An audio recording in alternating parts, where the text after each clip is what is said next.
And now for something completely different. Watch us on YouTube. Listen on your favourite podcast platform. Or ask your smart speaker to play the podcast Leicester Till I Die. Subscribe, like, follow, and join in now. Strap yourself in. Because we're set up, switched on, and ready to go.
Follow us on Facebook, Twitter, and Instagram.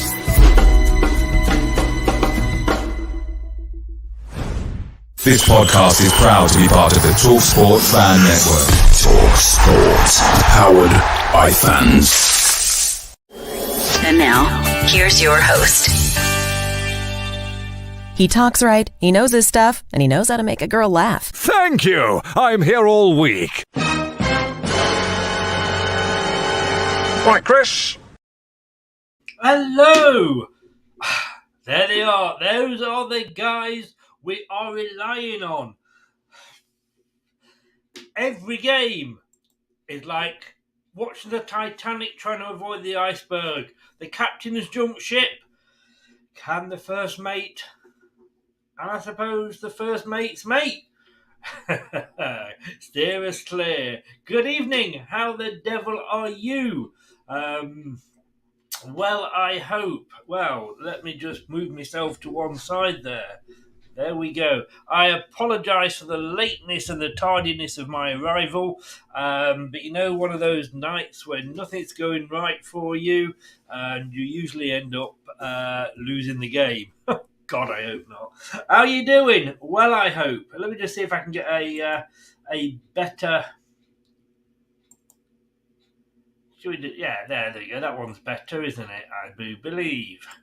At least I can get back into my little position here. Leicester City, Aston Villa. We've got a new team at the helm. We are waiting to see if we're going to get a new captain. If when. He's gone. Like a fart that hangs around in a lift when the guy that's done it's gone out. Somebody once said to me, well, it was actually a Palace fan, after Rodgers had said after the game, like, you know, we were looking, we thought well, and he said, is this the bullshit that Brendan normally comes out with? Yes, it is. And there we go. He's actually come out and said Rodgers had every confidence he would have steered the Foxes to safety. What the fuck? Brendan, you deluded. There is an account on Twitter called Deluded Brendan. I actually do believe that is you.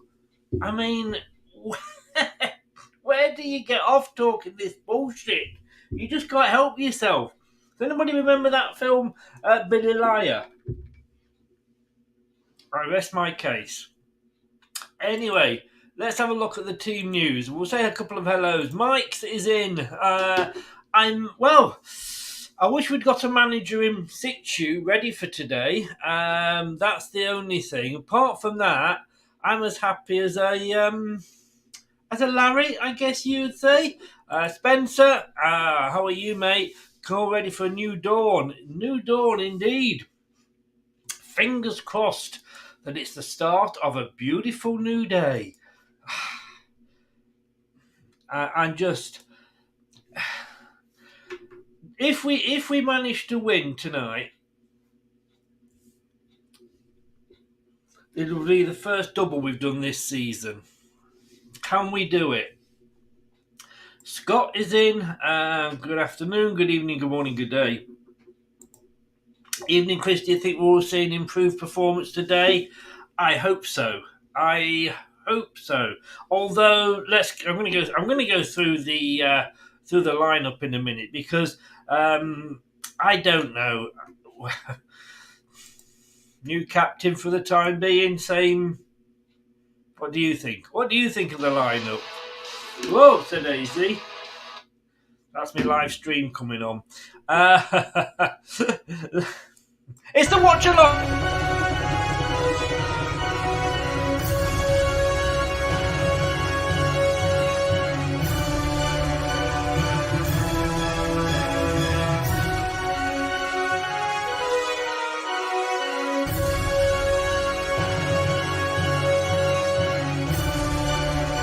This is the Leicester Till I Die Watch-Along Show. Join in the chat and don't forget to subscribe. I will love it if we beat them. Love it. Tell me what you think. This is good afternoon, good evening, good morning, good day, goodbye. Hello. This is Leicester Till I Die TV. We are live on YouTube, Facebook and Twitter. Please do join in. If you're listening, well, you won't be listening because we don't do this, but we do obviously go live on post live on podcast as well. We are Leicester Till I Die TV on all the major platforms, and just ask your smart speaker to play the podcast Leicester Till I Die if you use smart speakers. We are in a bit of a new lineup for Leicester with the new with Brendan gone. Also new look for the channel, LTID TV. It's almost complete. You can still find us as Leicester Till I Die TV, but LTID TV shows basically, because we've got the summer coming up when it will be not Leicester City, so we're kind of becoming more general. But look, what do we think of this team here? I'm not sure, if I'm honest with you. My daughter is in. You better be. If you want to stay in the will, you better be. Hello, daughter. The BBC have it as a 4-2-3-1. I'm not happy. Good enough to beat them, do you think? Somebody was saying this, two up front with Vards and Barnes. I could be. It is confusing though, Spencer. Yeah, we're all well now. Get your score prediction in. SNS's Blue Army. Indeed. So we've got Everson in goal. Let's be honest with you, after that performance, as much as I like Ward, you could not drop Everson. After that performance. I mean, yes, we lost to Palace, but my God, it could have been embarrassing. It really could. So you got Castagna, Sutar, Faze and Christensen on the left. Mendy, Dewsbury Hall as two, just sat in front of the back four. You've then got Ndidi on the right, Barnes on the left and Maddison in the middle behind Vardy. Now, the question you've got to say is, why has Vardy come back? Now, we know he fell out with Rodgers. Is that formation going to get Vardy into the game more?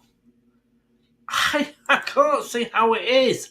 I really can't. And that's the worrying thing. We are playing like Rodgers. We've got the same formation as Rodgers. So where is the difference? Nate has gone 2-1 to Leicester, the same as myself. Brad, he went 5-0 to Leicester. Yes. Let's just see if there's any other... that's the only score in at the moment. But do get your score predictions in. Everybody's saying hello to everybody else. I don't know, Scott. I thought we'd see something better. 2-2. I mean, in fairness, the prediction I'm going to bring up in a second were all done pre-Rodgers going. Gray's gone 2-2. Mike's going 4-1 City. I bloody hope so, but I can't see it. Vardy is there purely to get the crowd on the side. That's the only reason I can see Vardy being in. Prove me wrong, Vardy. Go out and get a hat-trick. I just don't see how that plays to Vardy's strengths any more than we had under Rodgers. You know, I'd look at that and probably say, same shit, different day. Now, Facebook user, I can't write you down because it just says Facebook user, so I've no idea who you are. So at 2-1, you could be anybody.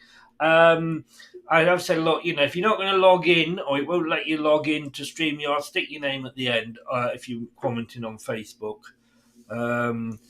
Yeah, where is Cags? I mean, yeah, the bench. The bench is Ward, Inacho, Amati, Daka, Piera, Pratt, Thomas, Tete, and Sumari. The sooner we get someone now, I'm going to say let's start on a positive note and fingers crossed. But I am not confident. Looking at that lineup, I am not confident. Leicester for Life has gone 3-2.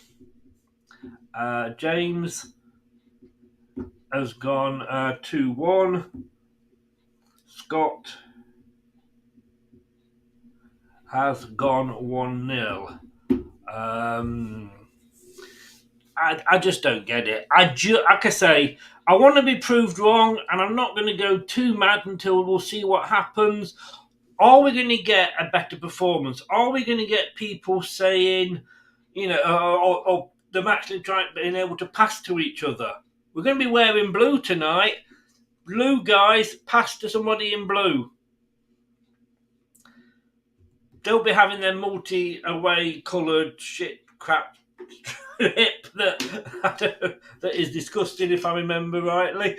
So, you know, I mean, Brad will be joining us at lunchtime, at half-time and full-time. Need to win tonight. We play attacking, it might work, but not the changes I expected to see with the formation. No. I'm wondering. It is not what I wanted to see at all. And that's the truth. But, you know, let's wait and see, shall we? These are the guys in black tonight. Graham Scott's in the middle, and fourth official is Peter Banks, and VAR is Neil Swarbrick. And here is the table.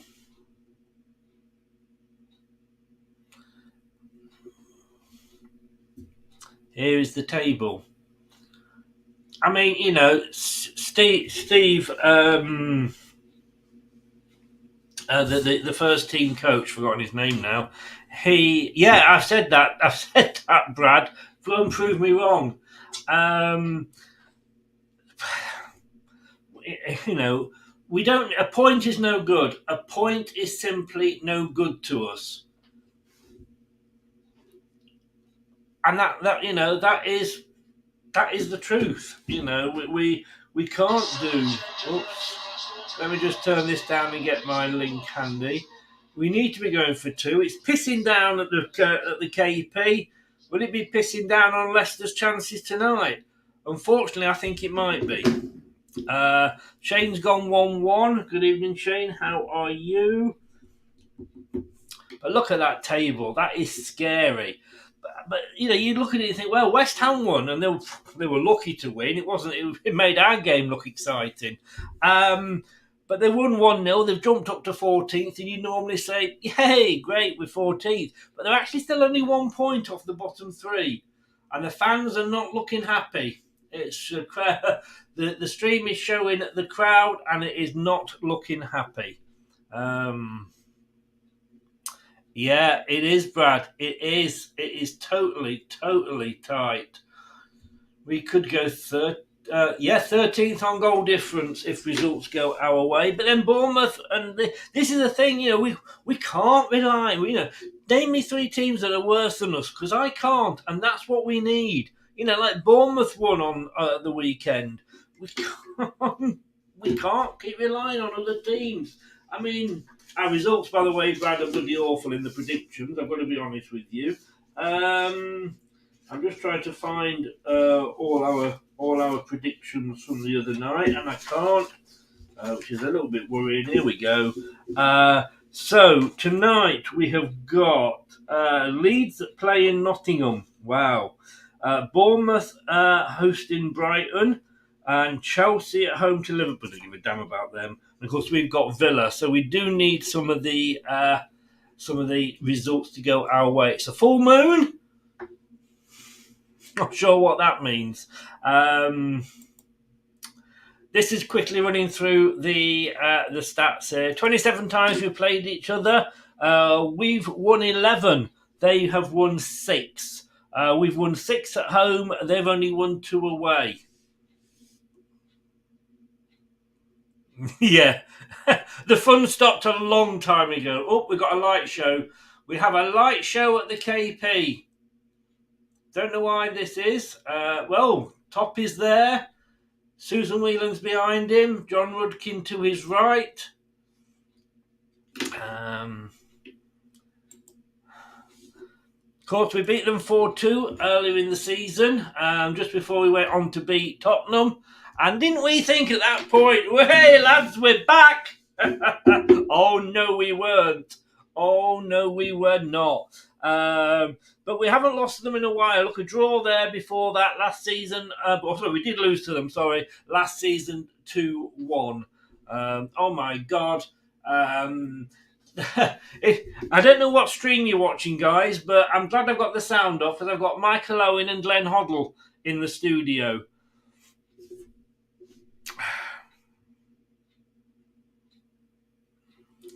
Is it today Vichai's birthday? In that case, respect and RIP to the big man. I know it's. I think it is. This is birthday game. I think was there free drinks and cakes and what have you before.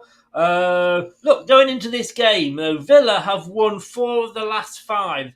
They've drawn 1. They haven't lost in 5 games. We haven't won in 5 games. Oh.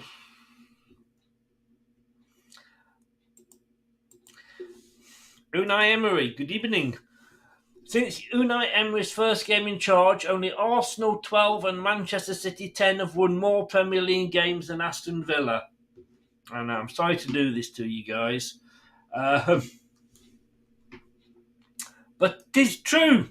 'Tis true, I'm afraid. Leicester have dropped a league high 22 points from winning positions in the Premier League this season.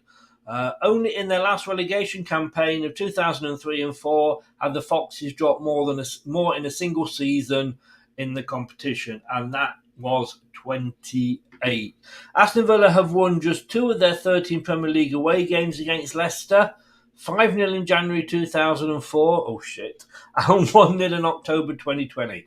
With 7 goals and 4 assists in 10 appearances, Leicester striker Kelechi Iheanacho has been directly involved in more goals against Aston Villa in all competitions than he has against any other English football side. Of course he has, and that's for fucking hell why he's on the bench. I mean, come on. I don't want to. Have we got rid of 1 top spot and replaced him with 2? I don't know. But it's things like that you've got to say why. We know Vardy has been picked because you want the crowd on your side. But you pick a confusing lineup. I just don't know. I really just don't know how this is going to... Right, shall we go through? I thought I'd got the Fox's predictions up here, but I have not. I have not. Let us. I know you all want to see if anybody else agreed with Brad's 5-0. No, I can tell you that straight away. No, they didn't. Right, where are the predictions? Here we go. I've just got to reload that. So carry on getting your predictions in. Hayden says hi. Hi, Hayden. Just get rid of that.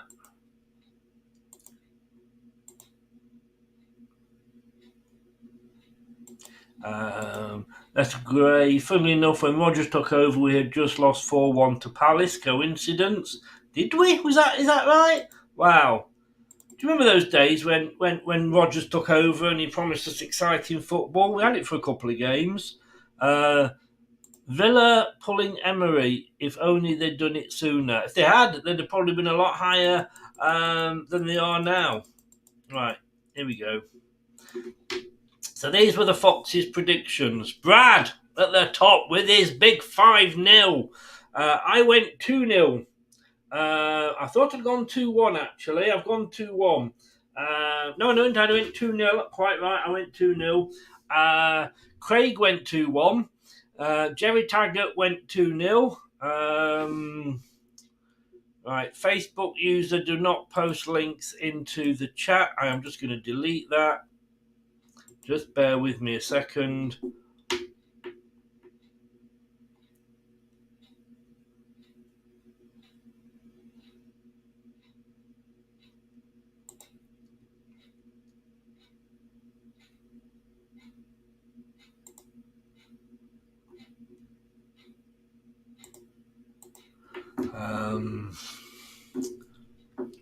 Hopefully that has gone now.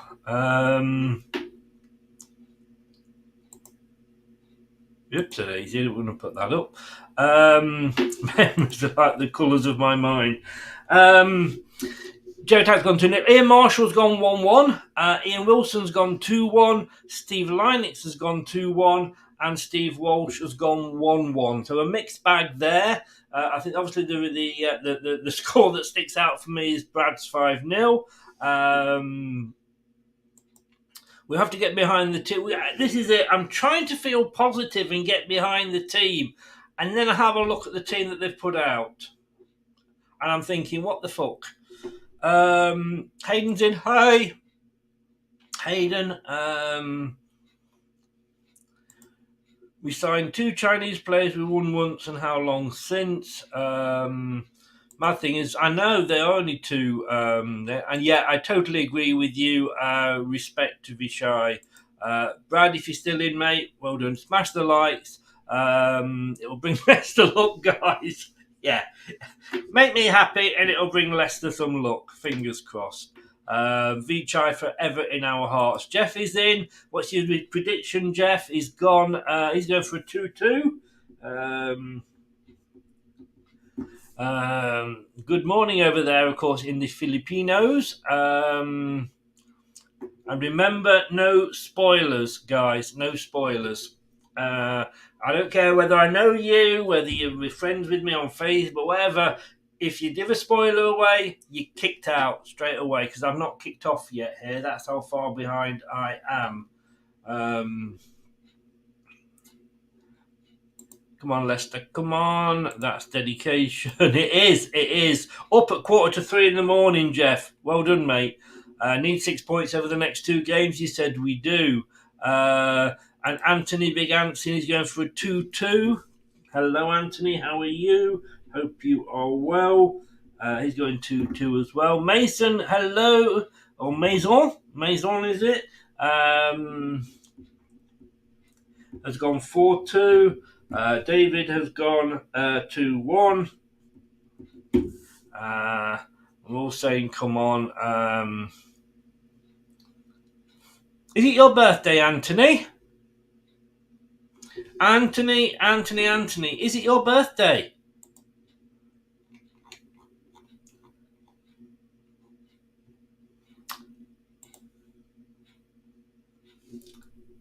Yeah, I got you, James. You've gone 2-1. I don't know what's going on here. I'm fucking miles behind. But we are kicking off.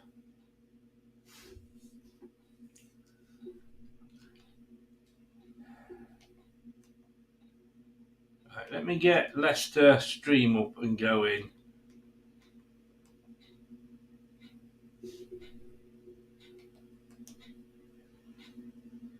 So At the moment, I'm getting a Chelsea thing on the Leicester channel. Fucking typical. But anyway, we've kicked off and it's 0-0. That's badminton. Of course, we're under West Ham, of course, aren't we? So it's a free kick to Leicester. Leicester in all their blue, in the whole blue kit. Villa are in the claret. I thought they'd be in their away strip, but they're not. We're attempting to get the first double of the season. Can we do it? Can we do it? So here we go. That's the. These are the live scores here. So Villa coming down the far side. Ndidi holding it off. He wouldn't go out for a goal kick. My TV stream, it was really good at the weekend. It's absolutely shite tonight. 44 on the rest, mate. I'm going to say this to you, Anthony. Have a happy birthday from us to you. Have a happy birthday from us to you. Happy birthday, Ant. So Leicester all in blue. Kicking from left to right, as they always do in the first half when they win the toss. Villa in the claret tops, white shorts, light blue socks. Argan kicking from left to right towards the Kop, which we will be doing in the second half.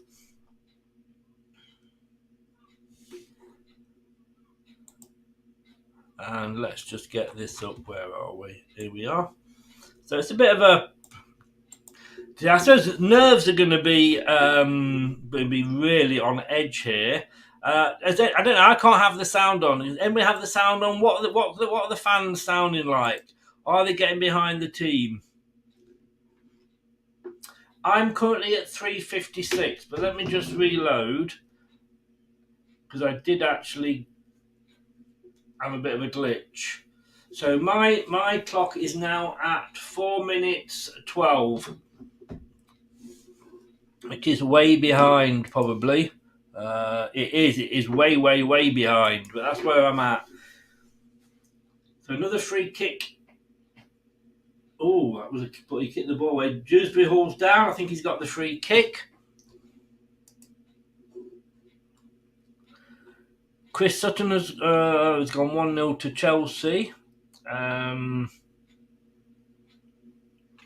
So today we got the 4 games. We got Bournemouth playing Brighton, Leeds are hosting Forest, and obviously this game Leicester versus Villa. Chelsea Liverpool kicks off at 8, and of course they are managerless as well. And an Arsenal Jack, nice one indeed. I hope your wife got you the normal birthday present that us men all dread, or want. Sorry, not dread, or want. Oh, Castagna, it was down this right-hand side. He just didn't quite control the ball, and it's gone out. It has gone out. If you're new to the channel, please do subscribe. Whether you're new or not, or you've already subscribed, please smash the likes buttons. It helps the channel get seen on YouTube. Are you welcome, Nate?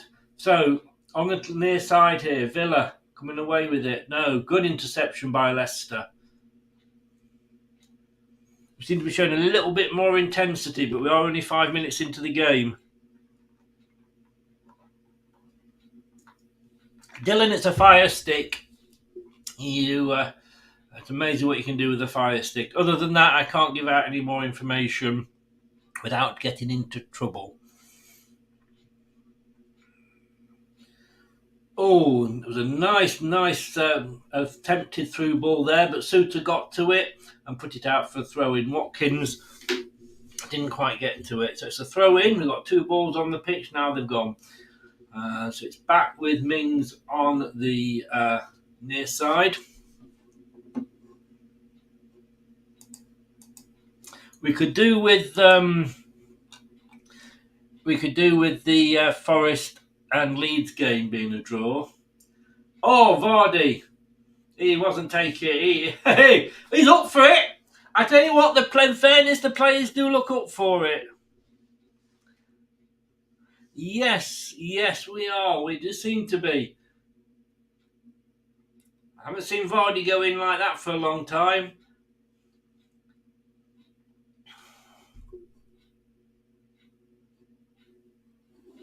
So the BBC now have it as a 4-3-3. With Iverson in goal, Castagna, Sutar, Faze and Christensen across the back. Mendy on the right, Dewsbury on the left with Ndidi in the middle, and Maddison and Barnes either side of Vardy, who is on the ball now. No, it was Maddison on the ball now. Over to Barnes. Come on now, we're going to see there was a good overlap then from Christian. Oh no! He plays it in, but oh God, we are going in for this. He played it in, but it was a ball into nobody from Christensen. But they can't get it away at the moment, Villa.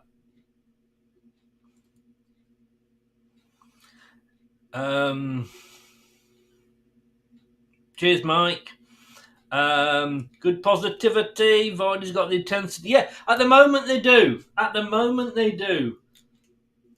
Nobody got injured training yesterday or on Sunday. Did you notice that as well? Harold Shipman's left the building. So Everson, it's out to Faze. A long chip upfield. Yeah, lovely ball. What a ball to Barnes there from Faze. Barnes got a new... Oh! Barnes' new hairstyle. It was into the box, but it was straight into the arms of the goalkeeper for Villa, Martinez. It was a lovely ball. Lovely ball there. Wow. Barnes couldn't have asked for it better. Oh, Vardy was running in. If only they passed it to Vardy, but he didn't. I think he took a shot, and it was just a bit of a daisy cutter into Martinez's arms. Rodgers out, injuries out. David says they're up for it. Get the first goal. Doug is in. Good evening, Doug. How are you, sir? Welcome along. Smash that like button and subscribe if you are new. Thank you very much indeed. Yes, please do that. Good luck to you tonight against Chelsea, the managerless Chelsea, of course. Vardy said he was fed up with the lack of minutes and dull Rodgers tactics. As you know, I've got a friend who's a vicar, and I did say after after the Palace game to have a word with his boss and see if he could do us a favour with Rodgers. He actually did. Thank you, God. So he actually made the point that not many players have come out defending Brendan Rodgers. David, mate, all the best. Have a good one. Take care, buddy. Thanks for popping in. I really hope Vardy scores a couple of goals. He has done more in this first 10 minutes, and I've just hit the 10-minute mark. He's done more in this first 10 minutes than probably the rest of the season put together.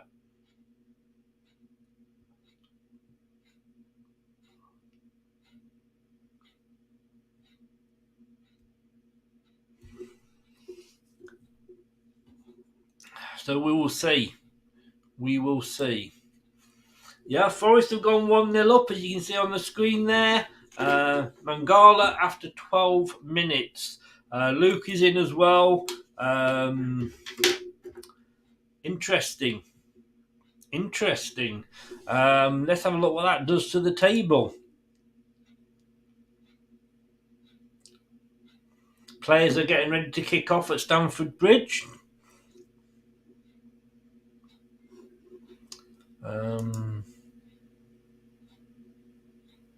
So Forest are now back up to 14th.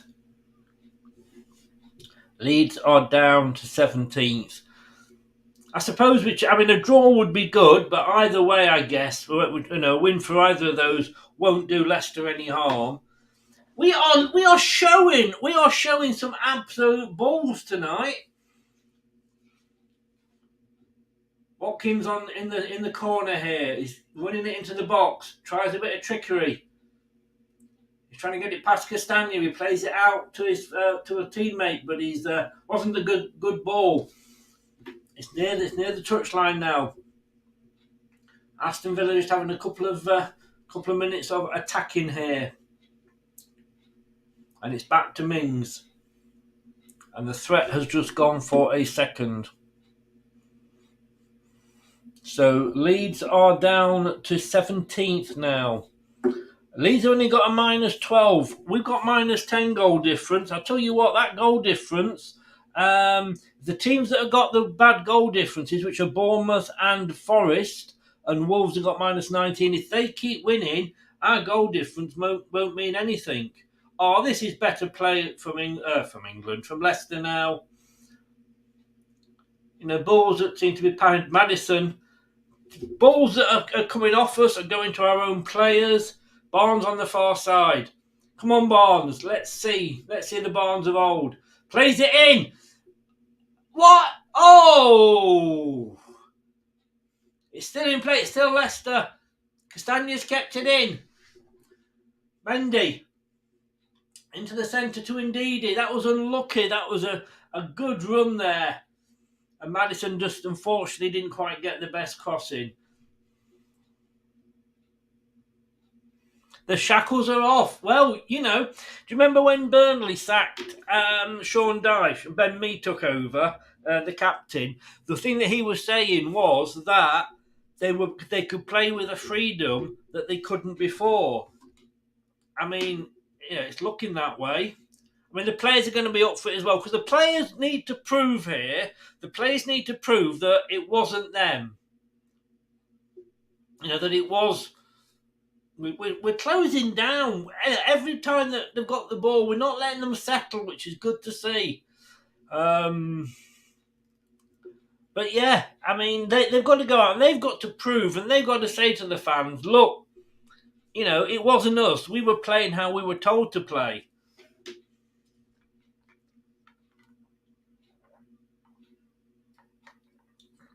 I mean, that first half, a long ball up, that Iverson just stood there, collected it on the edge of his box. Very nicely done.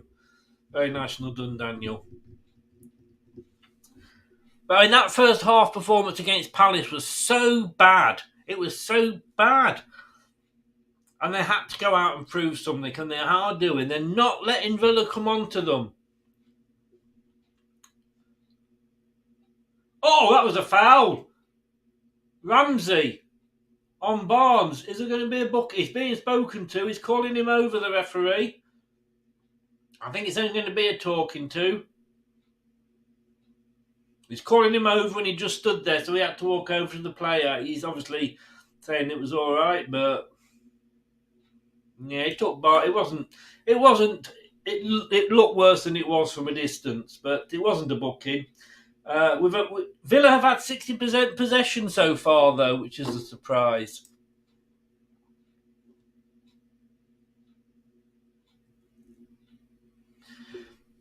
Maddison now on the right. He gets the ball in. Oh, it just didn't fall. I had to wait to see where the ball was going there, because you can never always tell. Yeah, Castagne's back in again. Now out to Maddison on this right-hand side. He's looking for the cross in. It's gone over all the way over to Barnes on the far side. 15 minutes gone. Leicester are on the attack, and he can't get the ball in. It's come off. Oh, not sure what the referee's going to give there. He's given a free kick to Leicester. Quite right as well. This is much, much better, Leicester. If the performances come, the results will follow. What we haven't had is the performances.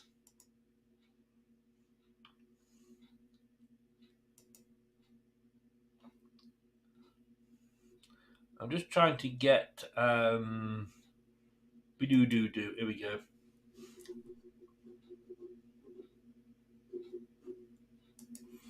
So it's a free kick on the far side. Maddison's over it. Puts his hands in the air. There's Jocelyn in the box. Stay on side, lads. He comes in. Ooh.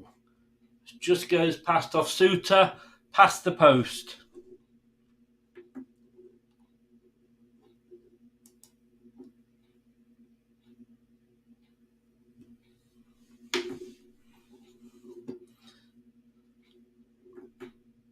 Oh, there's a player down. Is it Watkins down for Villa here? Fairness, it wasn't a bad free kick. But he was never really in control of his movement. Watkins is down.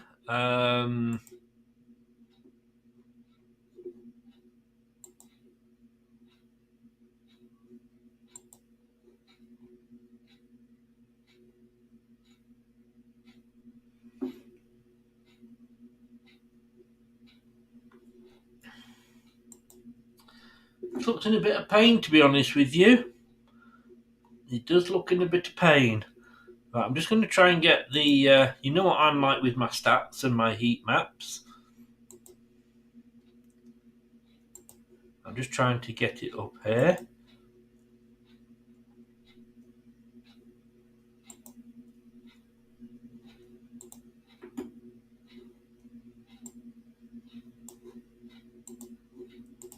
So look, there's the heat map, guys. I mean, already...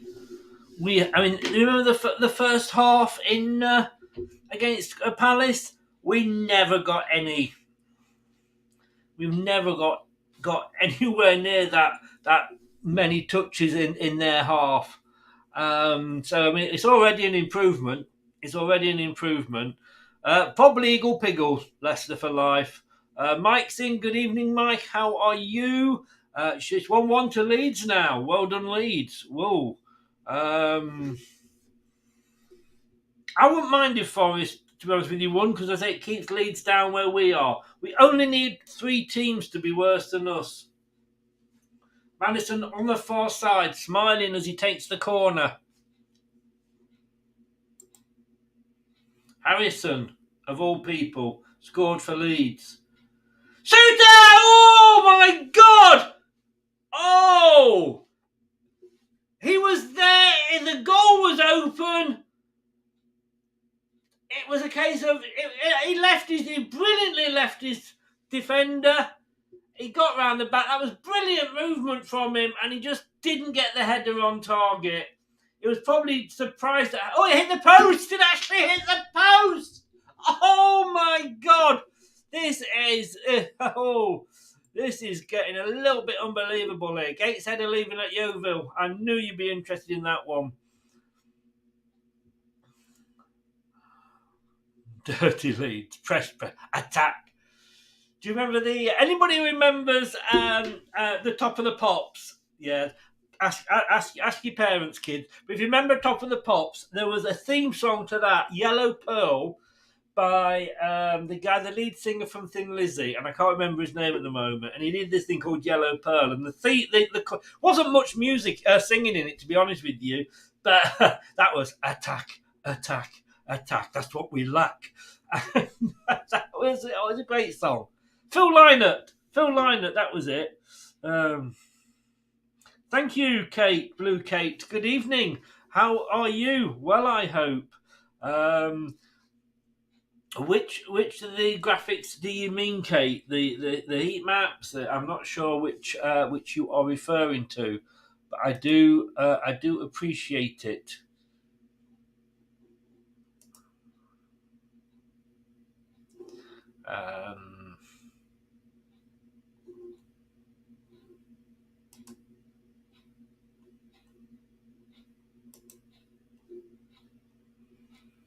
20 minutes gone, 0-0. But my God, what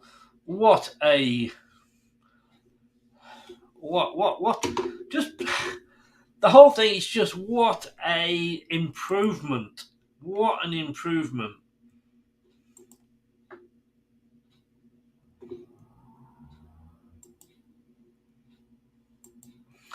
Is it just me? I just can't help but look at when it says Adam Sadler and think of Adam Sandler, the actor. Yeah, it was Phil Lynott, Gray. I knew you'd remember. Attack, attack, attack is what we lack. 21 minutes. Leicester 0, Villa 0. But Leicester, this is like at the moment, and I don't want to speak too soon, but I do feel like this is another Leicester team altogether. We're standing up. We're not being pushed off the ball. We're actually moving forward. Oh, Kate. Kate, I hope... Oh, get well soon, Kate. Have you had all your jabs? I hope that you are going to be okay. Yeah. Oh, yeah. That's the new channel look here that we're doing. With a different colour at the little bit at the side, just there, as you can see, depending what show it is. Barnes now is into the box. What the fuck was that? Oh my God! Vardy was there in the space. It just needed a decent pass into the box, and he put too much weight on it. No, he could have been offside. He could have been offside anyway, but Vardy just couldn't quite get to it. But I tell you what, Vardy's getting into those positions that he wasn't before.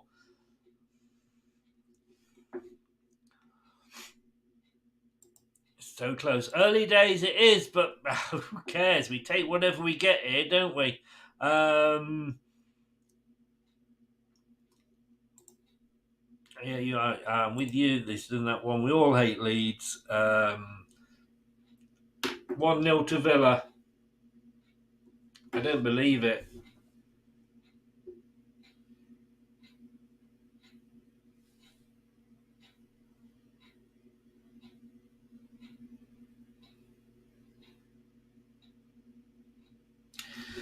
After all that, he's onside. He just cut through the defence. Slips it past Everson into the bottom right.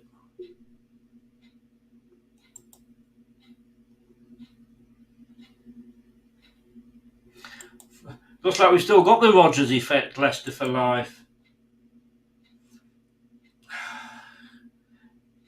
2 defenders, a goalkeeper, and Watkins still managed to get the ball in.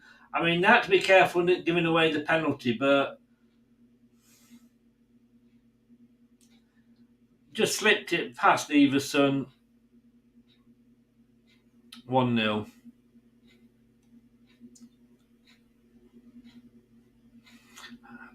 But good evening. They're checking for an offside. I don't think that was offside. That was not offside. Yeah, get well soon, Kate. Mike, you worry me sometimes.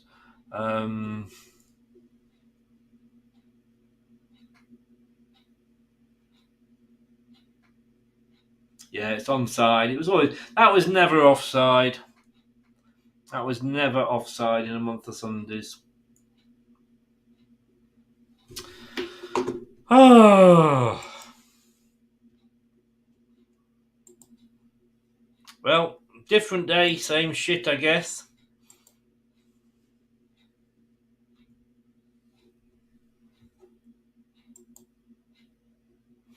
Right, let's see if this new Leicester can respond. It was. I'm going to. If I'm going to be honest with you, I'm going to say it was slightly against the run of play. That's a free kick to Leicester. Mendy pushed over.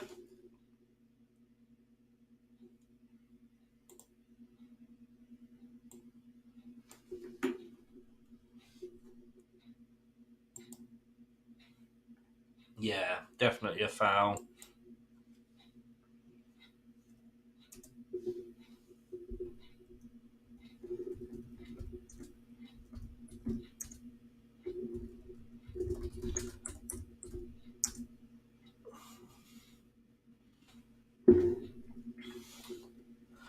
So some things don't change. Leicester's luck.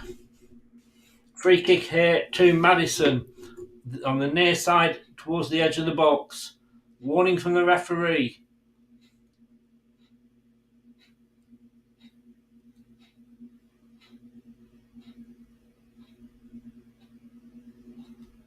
Oh, I'm not sure what Maddison did there. If playing up to cock up, he tried to fool the keeper and he didn't do it at all. He just made himself look stupid.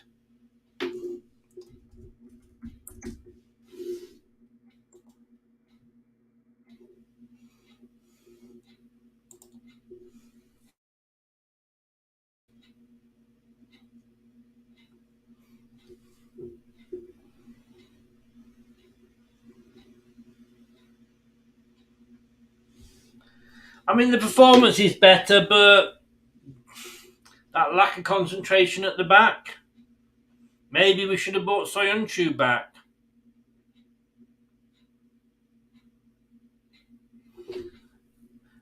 Has he, Kate? Wow. He pushed the ref. You can't do that.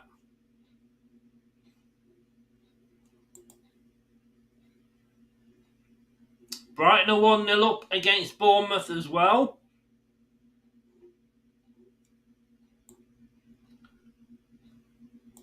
Which, if we were winning, would be helping us.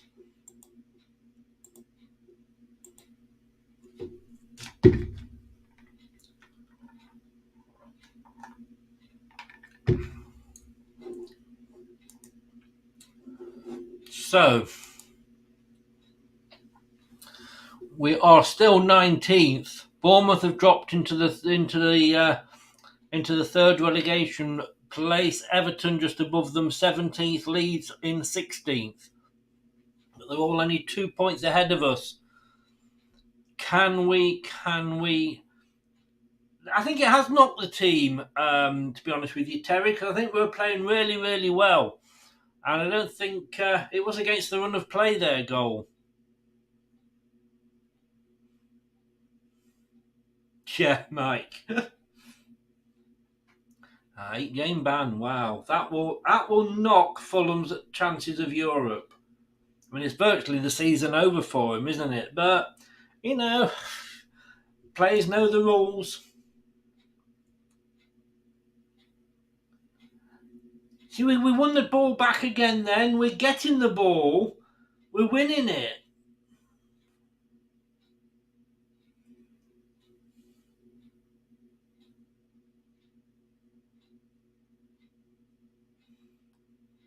So it's Sadler that's taken the lead in the box.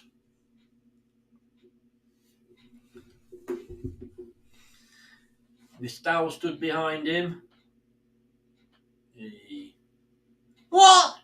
No way was that a Villa throw. Bloody hell, right in front of the linesman. Specsavers should have gone to.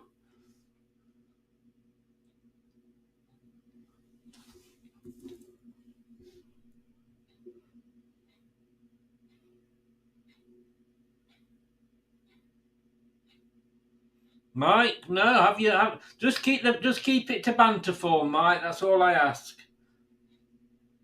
At the moment, Villa are up to 7th. Emery has made such a difference to them, and this is just making me worried because I did say on the show last night in the debate, I did say, have we done this too late? Unfortunately, I think we may well have done.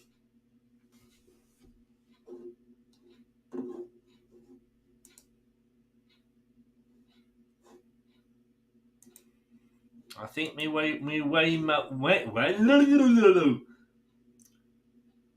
can't get it away again at the moment. Leicester's old habits are returning. We managed to get a block into there though. Castagna, nice turn. Mendy gives the ball away just outside the box. Oh, and it's a shot wide, well wide for Marino, thank God.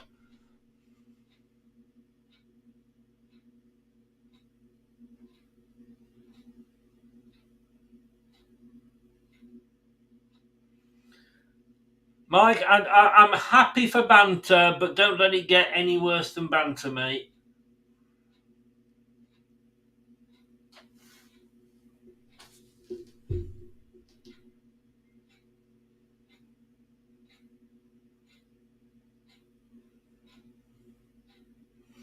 So it's all Villa at the moment. The goal has changed the game.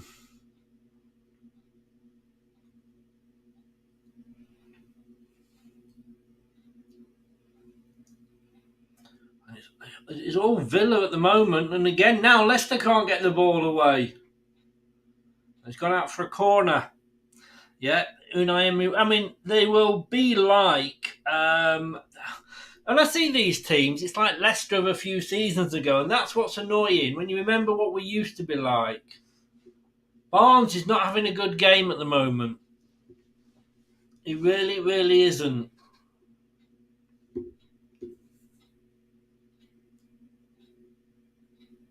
It's a corner to Villa. So each of us, we've both had one corner.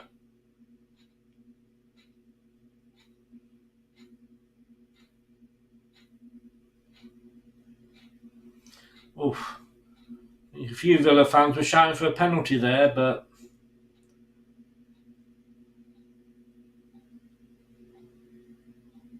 Leicester fans don't look happy. Oh, it's a free kick to Leicester. Wow. I don't know how. It says here, Leicester's defending's a bit shambolic in all honesty. Nothing changes there. That's quite right.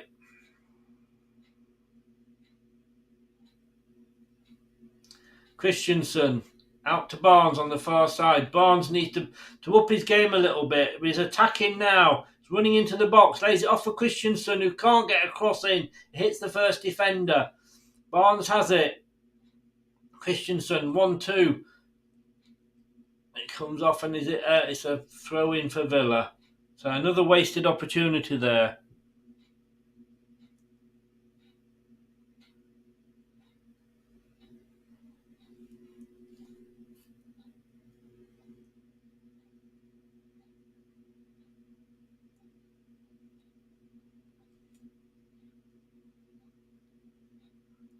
But the thing is, though, Leicester, we've been saying that for how often have we said that this season?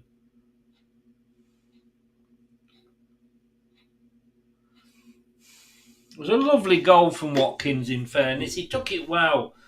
He left the defence and he just slipped it past the goalkeeper. You could have put a bet on him scoring, couldn't you?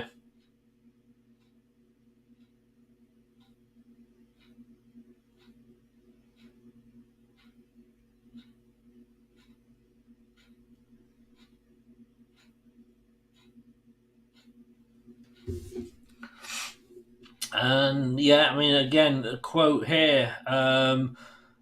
Leicester is at the end of an era of success propelled by a prolific world-class striker in Jamie Vardy. You wouldn't argue against Villa being at the start of their own golden age, one which would be driven by the marvellous Ollie Watkins. I mean, you can't argue with that. You can't argue with that.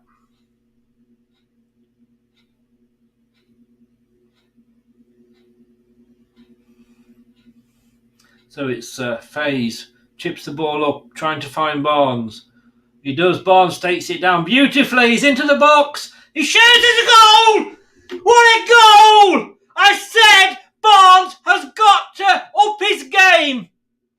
He's upped it. Wow. Faze, what? I mean, that was unbelievable. Whoa. I don't think it was offside. It was a long cross-field ball from Faze. Well, but I'm not saying cross-field, but I mean, it was taken down. Beautiful first touch from Barnes. Lovely second ball touch to get his position. And the third touch, wham, bam, thank you, ma'am, into the goal. Harvey Barnes. Wasn't I saying what a fantastic game he was having? Hey, you know me, I couldn't predict a fart in a toilet. Oh, 1-1. No more than we deserve. No more than we deserve. It is 1-1. Now, come on, Leicester. Let's not cock this up.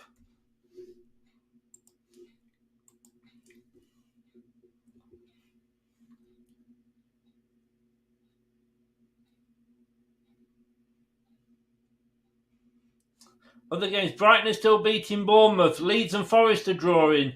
We're drawing. Chelsea and Liverpool are drawing in what apparently is a mistake-ridden game. I don't know, obviously not watching it. Villa now on the far side. That's got Leicester's tails up. I've got to say, I've no idea what I'm talking about. Well done to Harvey Barnes there. But I've got to say, well done to Wout Faze. What a pass. I mean, it wasn't a crossfield as such, but it was from the centre down into Barnes' area of play. He took it under control, Barnes, with his first touch, and the second touch got him into position. Wham! There was the goal. Oh, and again, Martinez had to come well out of his goal area there to kick the ball away. Just a little bit too hard on to see how Adam Sandler's reacting. Whether but he's not. He's giving the thumbs up, double thumbs up. See what he's talking to the players. He is talking to the players. I think he was 17-1 to get the job. Everson calls for the ball, the defender leaves it phase, and he picks it up.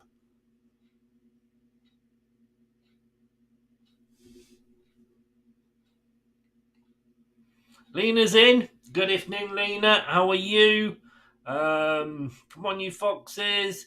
2-1 would be nice. Yeah, something to cheer about. And he's out the box again. Talk about sweeper keeper. Everybody saying hello to everybody else. Chelsea just had a goal disallowed for offside, apparently. 38 minutes gone, 1-1. 38 minutes. I mean, this is coming into Leicester's danger zone. Be interesting to see what Brad's got to say about this.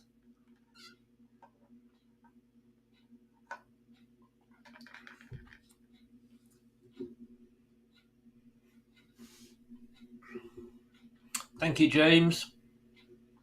Arish James volleys in a cracker from the edge of the box, but is disallowed for offside. Yao Felix had flicked on a corner to Enzo Fernandez, who was off before it came to James. So Villa now attacking into the box, but Faze has that one covered, runs behind the defender. He's asking for support in this near corner. He boots it upfield, but it's at the halfway line.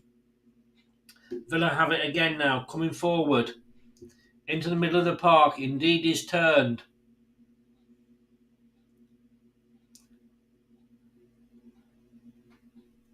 Just get 11. I don't care. Get 11 players behind that ball. Park the bus.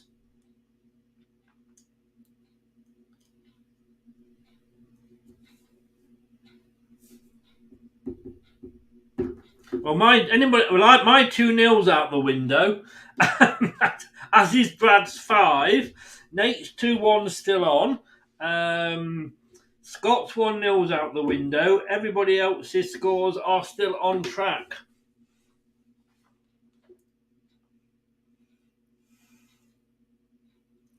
So they're coming down the near side again, attacking. Villa aren't giving up, but they can't get it past Castagna. Plays it back to Mendy. What I'd give for another one of his screamers. Faze, a lovely ball out of defence by Faze. Finds Dewsbury Hall. Not seen too much of him so far in this game, but he finds Barnes hugging the touchline as he does.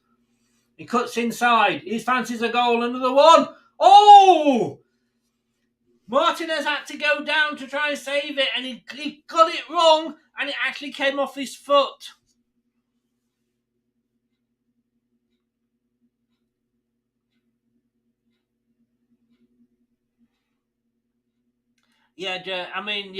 Decore.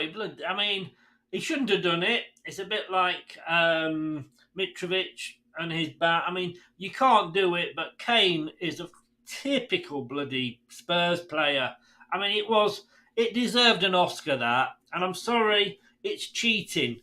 Harry Kane is a cheat. Plain and simple. Like when Maddison went down, do you remember when Maddison he had a bit of a reputation of going down too easily in the box? That was cheating. But Harry Kane, that was just embarrassing. Just embarrassing. Remember, Lena, no spoilers.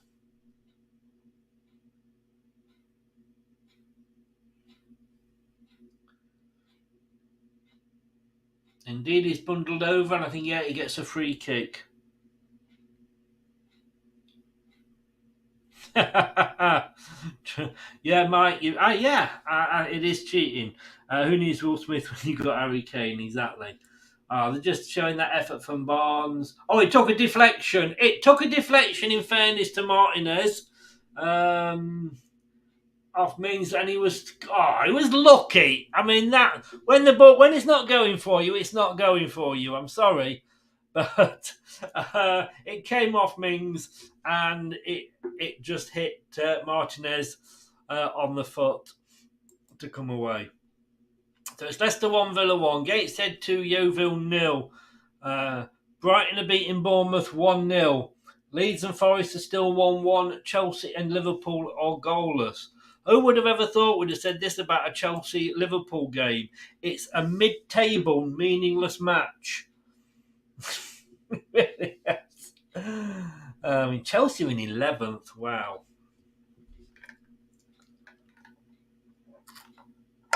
Shane Potter says he doesn't want to come, which it's a big shame that, but...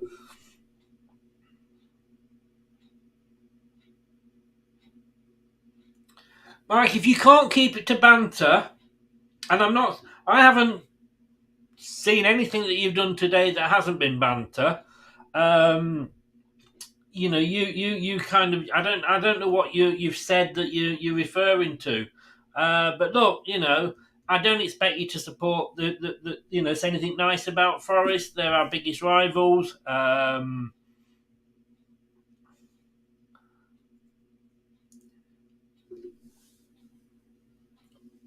A bit of swearing is okay. So I don't know what.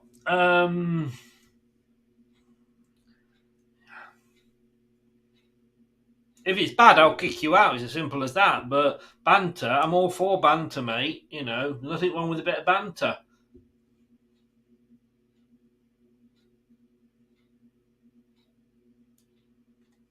So it's 43 minutes gone, coming up to half time. It is 1-1. Leicester, who were dominating at the start, went behind to an Ollie Watkins, not well taken goal in fairness, but then Barnes, woof. Martinez has it off Maddison.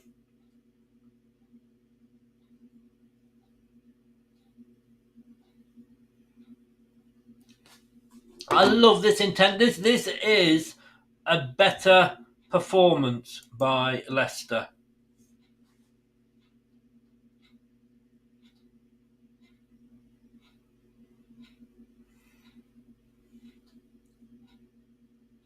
"44 minutes. Mings on the ball, just inside his own half. Down to the number 15 on the near side. Plays it in Watkins, 1-2. Brings it back inside to the number 6 for Villa. Plays it across. Now they switch sides. It's on the far side. Christensen's defending. Now Barnes is helping out. Dewsbury Hall wins the ball, but it comes off him and to a Villa player. They've got it in the centre. 2 minutes. We've got 2 minutes, everybody. You know what that means, don't you?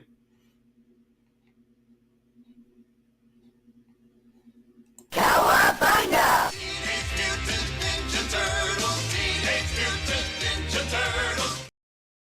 Good defending there by Sutar. He just holds the Villa striker off. And the ball runs through to Everson. Emery's looking a little bit concerned, I'm not going to lie. But then again, he always has that look, doesn't he? Aston Villa are definitely having more of the ball in the centre. We are defending. We've had 235 touches to 339 for Villa. Oh, Dewsbury Hall went in there. Yeah, that was oof. He's lucky he got away with that. I don't think he's been booked. The ball was high and he had every right to go for it, but unfortunately he caught the Villa defender. Sadler, he's actually shouting and talking to the players on the pitch.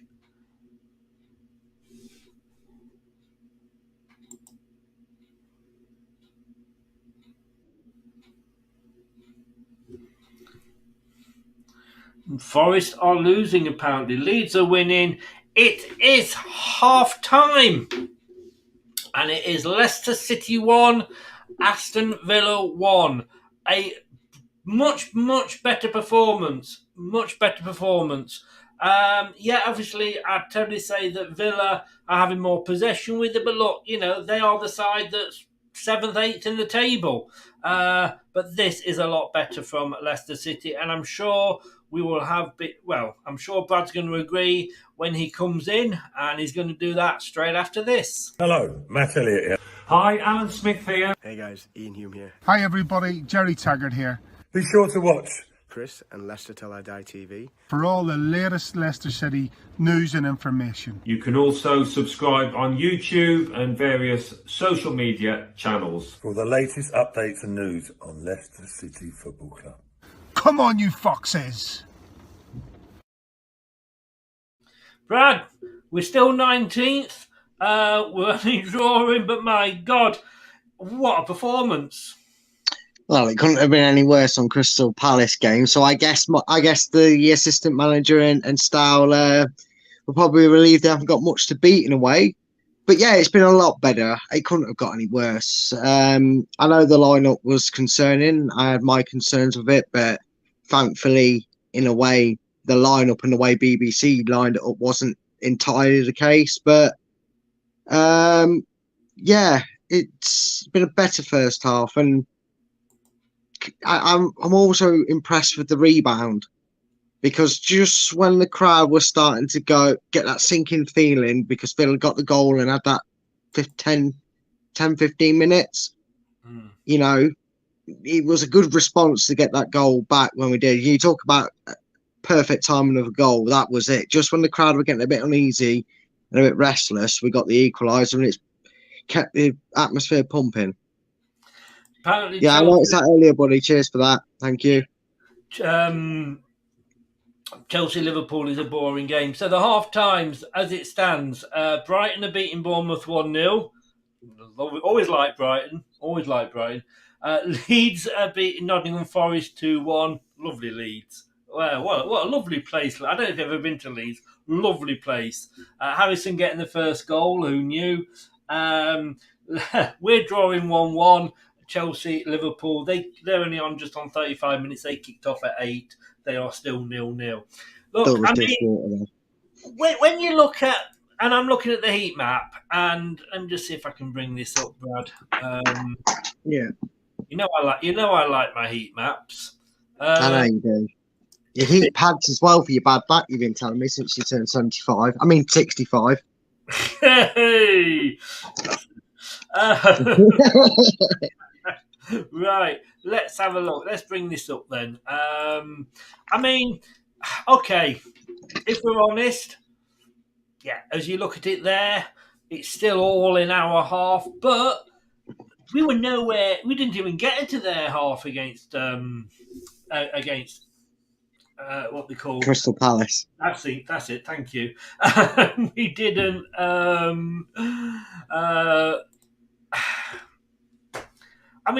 Talk to me about that lineup, that starting lineup, because I was well confused. I was a little bit. I didn't think. I was very, very sure that Wilfred indeed, it must have been a mistake that they put him as the right winger.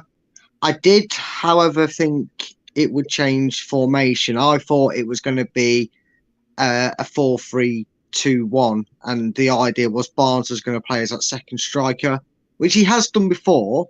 But it was going to be Vardy and Barnes up front, and indeed he was going to go and play between Mendy and Dewsbury Hall, and then Maddison be the middle link between them three.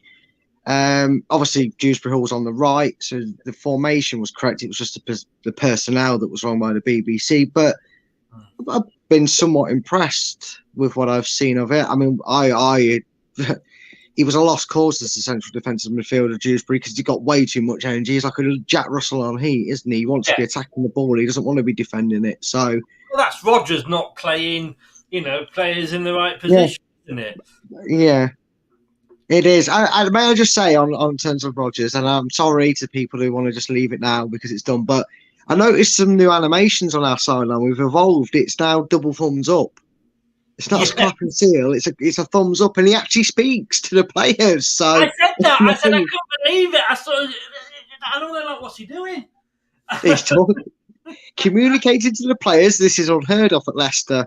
I know. But I mean, did you just very, very quickly, and we will move on from Rodgers, but just want very, very quickly, did you see what this plonker said?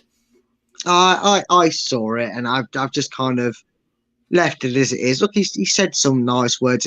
It's obviously as generic as most manager leaving notes are, but it's just, I've seen what he said, and it's one of them. Oh, it is. Don't get me wrong. It is. And like I said the other day, you know, it's like we know he's been sacked, but for him, he's just saying, you know, it's mutual consent. Everybody's being nice to everybody else, you know. Look at the table as it stands at the moment. I mean, this is interesting. We are still not. I mean, Leeds are back up to 13th with that. They were in the bottom three, I think, earlier. But Southampton and West Ham do actually. Well, West Ham play tomorrow. Newcastle, I believe. Yes. No. They play. West Ham, Newcastle. Yes, they do. Because you've gone for a West Ham win. Yes. Southampton aren't playing, so West Ham are still going to have a game. Oh no, because they've still got a game to play, haven't they? They're 2 games behind this, so I'll take them to 28. But look, it's a 1-0 down, and I've got to say to them, it was they took it well. They took it well. Their goal, Ollie Watkins. Maybe we let him get. Well, he didn't do much freedom, but he managed to get through 2 defenders. And then the problem you've then got is nobody wants to bring him down because it's a penalty. Yeah, and the thing is, he's just good at what he does. He you know, we've said that about Vardy. How many times did Vardy look like he was streets offside, slot at home, no flag, and even the reviews show it wouldn't have been offside. So yeah, it's just what he does good. And unfortunately, even though we were the better side, I don't think anyone would argue that. Not just the stats to back it up, but you know, we were in control in terms of the possession. We were the more creative. We certainly looked the most likely to outlook because the stats do have to give credit here because they had nothing. They'd literally had nothing until that moment. But it was just one of them, wasn't it? It feels like it's frayed optimism. The optimism's there, but we also know the situation we're in. I think we're still a little bit of self-doubt. It wasn't going to be my 5-0, unfortunately, but we move on. I'm going to mention that prediction. 5-0. Yeah. My 2-0's out the window as well, so.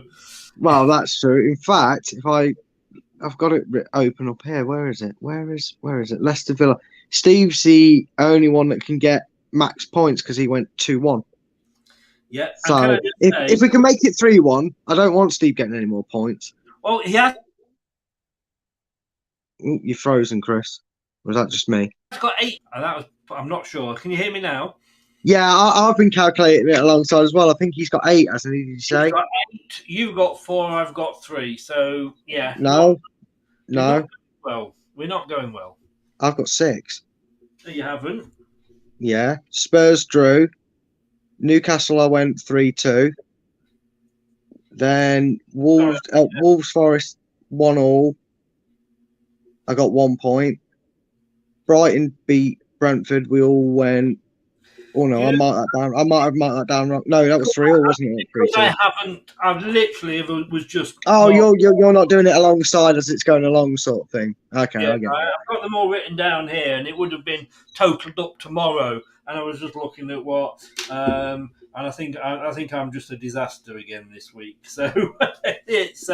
You were so close on some of them, though. I think at one point you had 2 results going your way, and I was like, "Oh dear, Chris might be on for like 15 points in the first 5 games."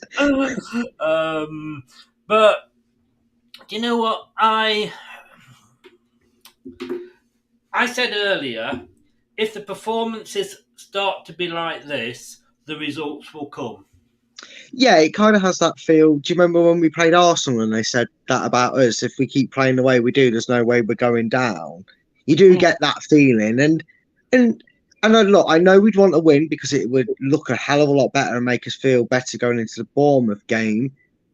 But right now, if we got a good positive point and we're unlucky, I think it surely becomes 4 points out of a possible 6 against Bournemouth if you take this performance into it, providing we get something from it. Because what we have to remember as well is, as good as 3 points is, and it's ideal for Leicester to get, if we get to 85 minutes and it's 1-1, it's all about game management from that point, isn't it? You might just think, okay, we take the win, take the positiveness of the performance as well as the result, and go for Bournemouth. Right now, I'd still be happy to take a point, but let's nick it. Let's give Steve 3 points and nick it. I'll happily give him an extra 3 points on his score. There's some things, take one for the team. Yeah. Vardy, I mean, I said at the start, and I what do I know about football? But I said at the start, what the hell? That is purely a crowd pleaser. But he's been in this game more in the first half of this game than he has all season. Yeah, again, it's amazing what happens when a manager just tells you to go about your business. That relaxed manner, and that's any manager that comes in. It doesn't matter if the Pep Guardiola, that first game, especially when they've had less than 48 hours to do anything about it. He would have gone, play with some freedom, get at them, get aggressive, but just be sensible. And that's exactly what we've seen that first half. I mean, wild phase, howdy David Luiz 2.0, because that pass he made wasn't. That was sexy football back. That was nice to see. I described it to start as a cross field, but it wasn't. It was quite, he was more central. But my God, that was on the penny for Barnes. But let's just say, as good as that was, Barnes, I think, was it 1 touch or 2 touches? Ooh, 2 at most. Definitely no more than 2. Because that first touch that he had, my God, and I'd only been saying before, God, Barnes isn't having a good game. Let's get him off. Commentator. Get to the commentator. Yeah, and he took it well. I mean, it was a fantastic goal. Just look at the stats here: 39% possession to Leicester. Both of us have had 6 shots. We've had 4 on target. They've had 1. Passes 168. They've had 274. And they've obviously completed more as well. But again, just bringing up the attacking threat on the screen, and it's been, all right. You could say that they've peaked a little bit more, but we are in this. We are definitely in this. Pass accuracy from Harvey Barnes 75. Thing is, though, when you're watching it, guys, the mistakes tend to stick out more than the. If he puts a pass in and it goes brilliantly, you carry on. But when it's a bad pass, you go, oh God, and you remember it more. It's always the case, isn't it? And again, like you are right with what you say, because that pass accuracy could be built up off 50% of them passes were 1-2s with Maddison and Dewsbury Hall on a counter. You don't recognise them as successful passes. It's just a part of the game. It's when he's in an area where you really focus on him, like where he got the ball. And tell you what was promising today, that wasn't just desperate from Leicester. That wasn't like, oh God, we're 1-0 down, we need to turn the screw a bit here and do something because the fans are turning. No, it wasn't like that. It might be seemed like that because it's a long ball, but we've been trying that all game, all half. You looked at the balls being put in, an inch or 2 higher, a few of them, and they looked stretched, and you could see it was going to work if we got it right. And when we did, that was some touch and finish. I mean, Jesus Christ. Going to have to, surprise, going to have to cut you short. Who Yeah. knew? The players are coming back out, and I'll hopefully see you at full time, and we are as happy as we are now. Hopefully, mate. I will see you in a second after the full-time whistle, mate. Bloody hell, I hope so. Take care, buddy. See you later. Take care. Bye. Thanks to Brad there. Do check his channel out. Top 10 Battles. He's a great supporter of this channel. Please make sure you support him as well. And Nacho will do so. Hello, Brookline. How you doing, Herbert? Luke, you're going to have to get a new account set up, mate. You can change your name, on the account you've got, on your YouTube account. You can change your name, I think, because I change it all the time, because mine is now LTID TV. Go ahead, we've got 31 watching. Let's smash those likes, please, gentlemen and ladies. And if you are new, please sub to the channel. We're trying to get to 2K before the end of the season. Hoping I have about 4 lines up. Liverpool, Chelsea's the board draw. I'd like Ricardo on Nate and maybe get Kelechi on. Didn't Madison say if we play that will be okay. Changes. None.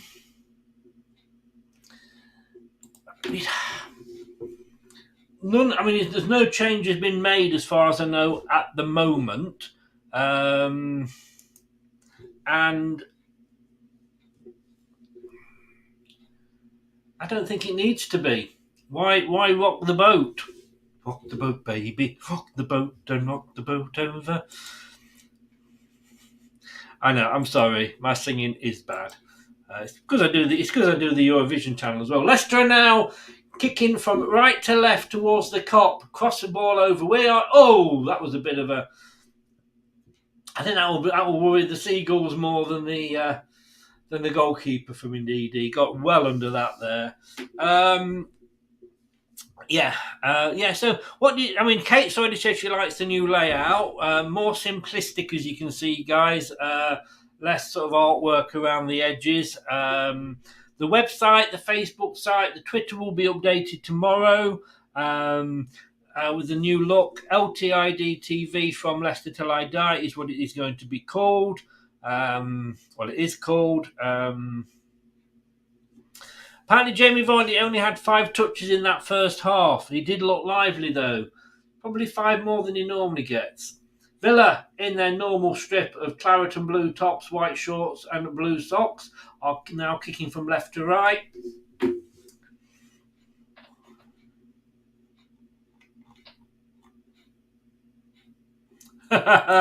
Oh, yes, indeed. Thank you, Gray. Thank you so much. It is. It's clean and to the point, isn't it? That's what I like. And all the new logos on all the headers for the Facebook and everything. Say Twitter's not changed yet, but it will be doing. But keep a look, because I will show you the new look because I have it. There you go. That is what the new look is like. No, that's the new look. There we go. It's a little bit out of shape there, but that is what the new look is going to be like moving forward. So I hope you guys like that as well. Thank you, James. Thank you, everybody. So Villa have the ball in their own half. They've had more of the game, but like you say, from a team, we're looking at Villa, who are currently sat, in 9th place. We are in 19th. They should be having more of the game. Oh, a cross in from Villa there, header into the goal, but easily collected from Watkins by Everson. So yeah, they should have more. Our pop team won the trophy 3 years running. Are you a Eurovision fan, Gray? I'm upsetting a lot of Europeans. Barnes on the near side here. He's attacking the defence. He chips the ball in. Oh, my God. Vardy.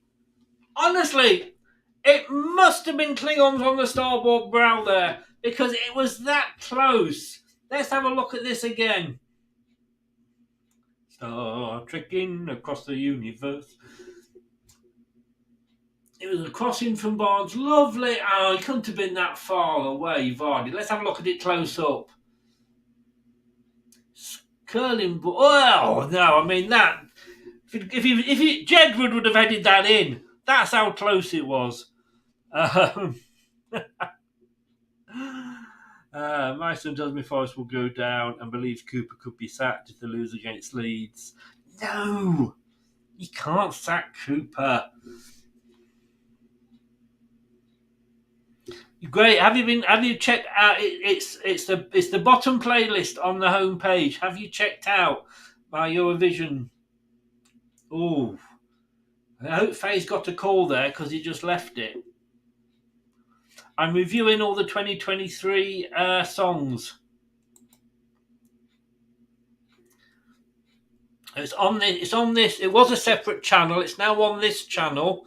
I'm setting a lot of our continental cousins. I'm very much doing it. It's Wogan-esque, shall I say?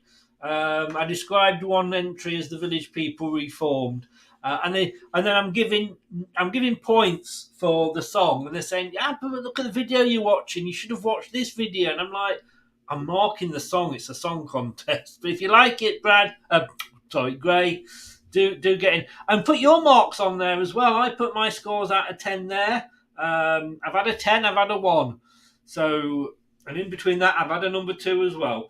But yeah, let me know if you agree with my thoughts on them. There's some good ones and there's some, well, it's Eurovision, you know.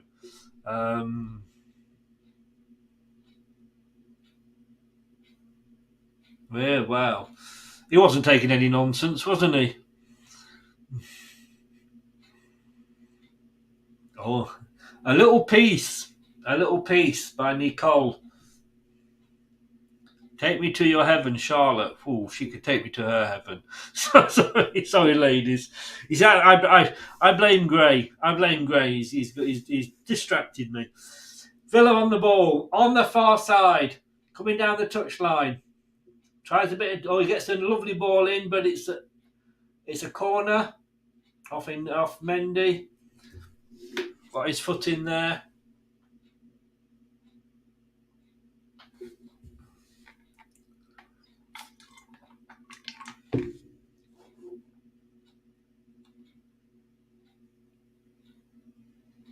Bournemouth nearly getting an equaliser. But this is a corner for Aston Villa. On the far side. Remember, they're kicking left to right now. Ooh! Ooh!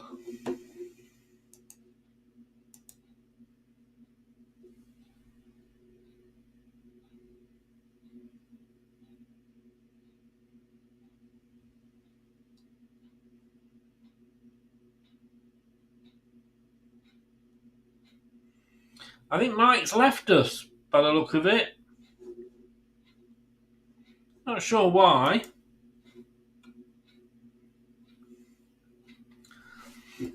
He was going on about being able to say about Forest or something, wasn't he? I don't know what he did. Anyway, another corner to Villa on the near side. Played out rather than chipped in. Comes back to the near side. Number 7 for Villa.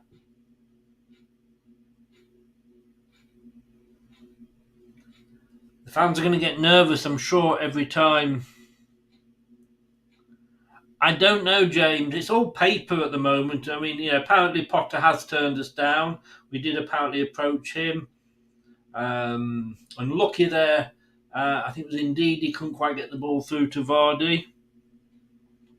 But I don't know.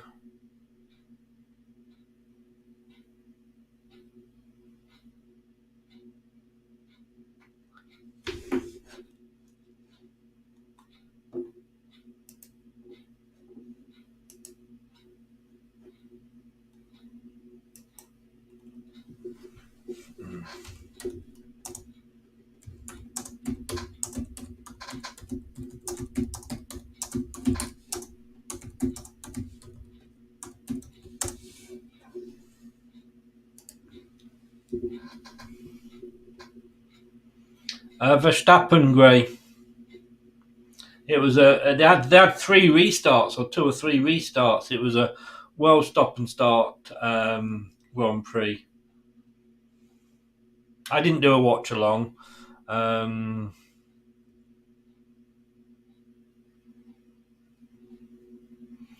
See you, Mike. I've just replied to your post. I've absolutely no idea what you've been going on about, but all the best, mate.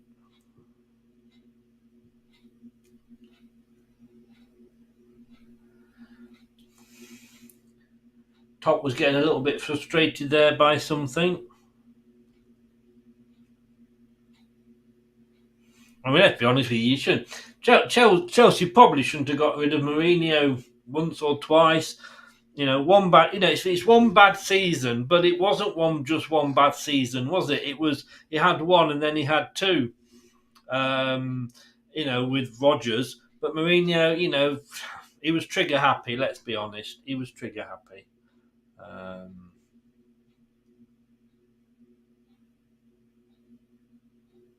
It is, Luke. Oh! Through ball there, Vardy running onto it, but just in front of him.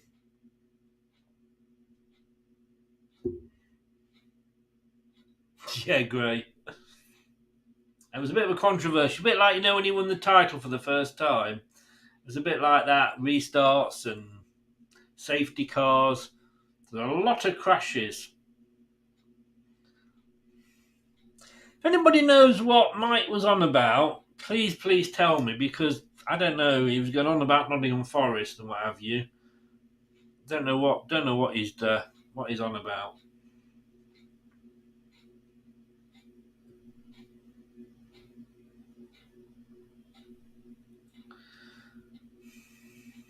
So it's a goal kick to Villa. 55 minutes gone, 1-1.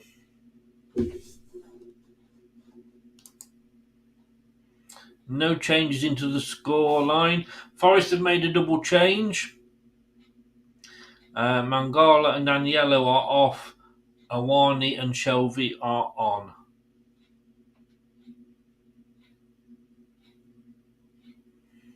From what I can say, that Mike didn't like me saying just have banter with the Forest fans. But, if he can't do that, if he wants to have a go at them, fight them, then this isn't the place for him. If anybody knows, I think something must have happened in the chat that I have not seen. So I don't know if anybody's seen that. Leicester for Life, welcome back. So Villa have it on the far side, bringing it into the middle now, into the centre circle. The second half has started. I'd probably have to say that Villa are the better side at the moment. 60% they've got possession. Leicester have got to be careful.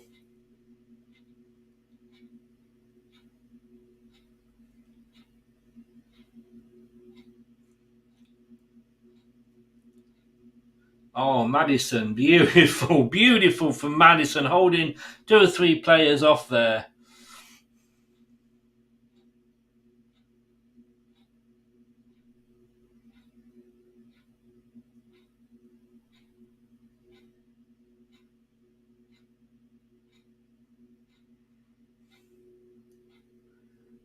You've got this lot, haven't you, Luke?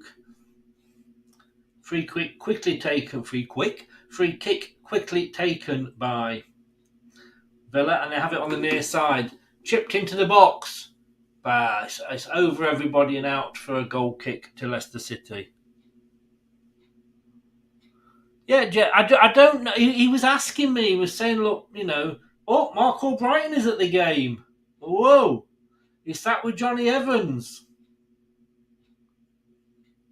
What would I do to have him to be able to bring on now? He's got another year left with us. I hope we keep him. I hope we have him back.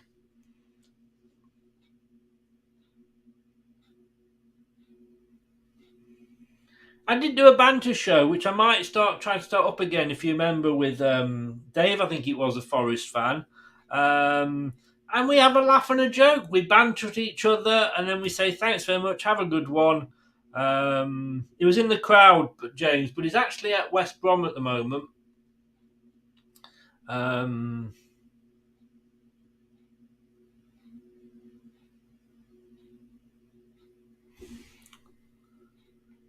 Gray, did I miss that as well?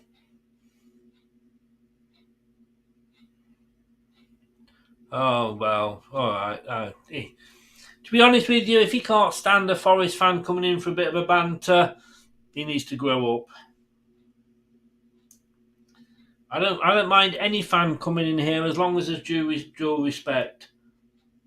I take the banter out. Luke will tell you I take the piss out of him all the time, as he does me. He does me. He's been on a show with me, but that's it. It's good banter, and then at the end of the day, now when you look at what's happening in Ukraine, and you think, bloody hell, people are that bothered about a bit of banter and what colour shirt your team wears. It's a corner. Is that out? I think that should be a corner to Leicester. Good attempt there by Christensen. Luke, no, you didn't, mate. Absolutely, you did not. You are welcome in here, mate, at any time.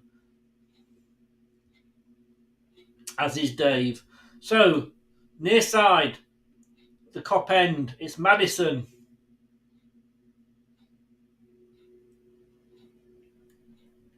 Headed clear. Dewsbury Hall takes it down. Back to Christensen. He chips it over to the far side. They clear it, but it's a Leicester throw on the far side with Castagna.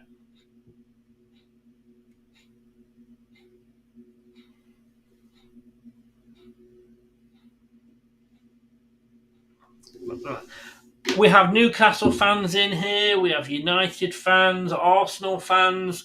I don't mind. I love the fact that fans come in from other clubs and we can have a bit of banter. That is what football is all about. Fucking banter.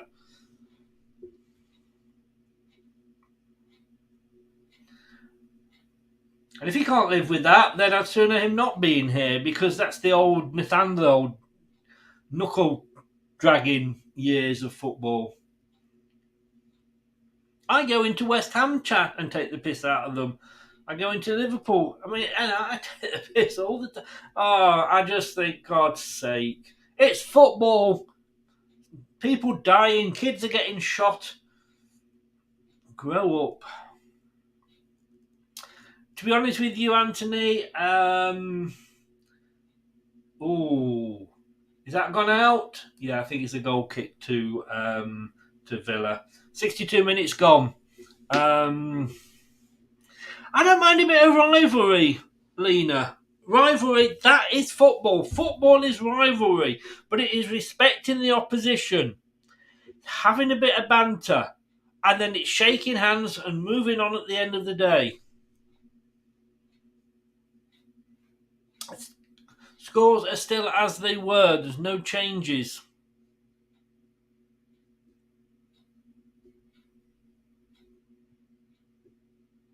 No, as I say, don't worry. Oh! Of all the times for the stream to freeze, lovely ball again.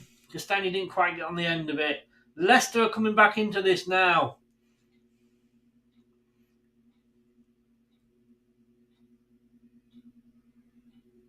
Yes, we are. We are all emotional about it, James. But Liverpool and Everton have got absolutely great relationships. You always get nutters. Every club has nutters. It looks like it's a corner to Leicester on the far side. It is. Maddison's over the ball. Anyway, he's gone now. Whoever you support, you're welcome in the chat. You really are. Just enjoy it. Banter. Oh, the Villa player went down there, but Villa bring it away. Villa breaking on the far side. It's a through ball to Watkins. Dewsbury Hall takes him out. But he doesn't get a free... Or he does get a free kick, I think. And it wasn't Watkins. I apologise. It's a booking for Dewsbury Hall. Bit unlucky, I think, but...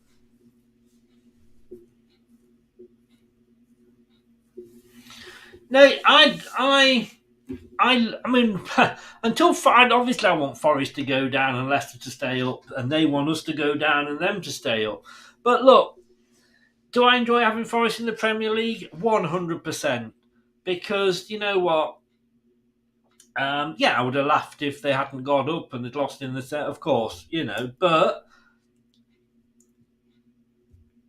we've had rivalry with, like, we've been having to use Wolves. We've had to be used. I mean, I think there's only been Wolves, hasn't there? Really, Villa, like you say. So we've got some proper rivals now, and it's good. It is good.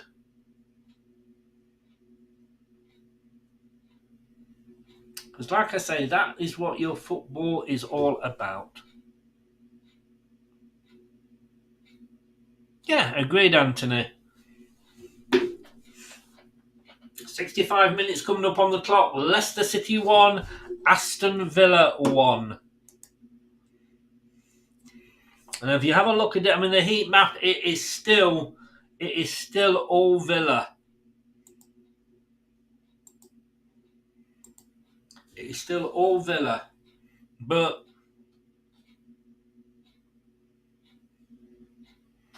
Jane N, good evening. How are you? Welcome along. Not seen you before. If you're new, please do subscribe to the channel. My next door neighbour's a Bournemouth fan. I live down in Poole, just outside Bournemouth. I banter him all the time. My neighbour's son-in-law, he's from Scotland. He's a Rangers fan. I love winding him up about Celtic, but we don't end up punching each other. I don't walk out the room because he comes in.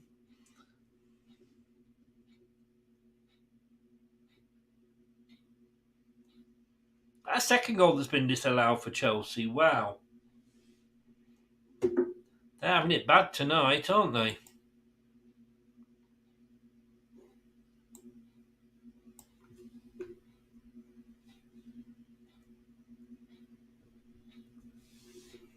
It's Villa on the near side.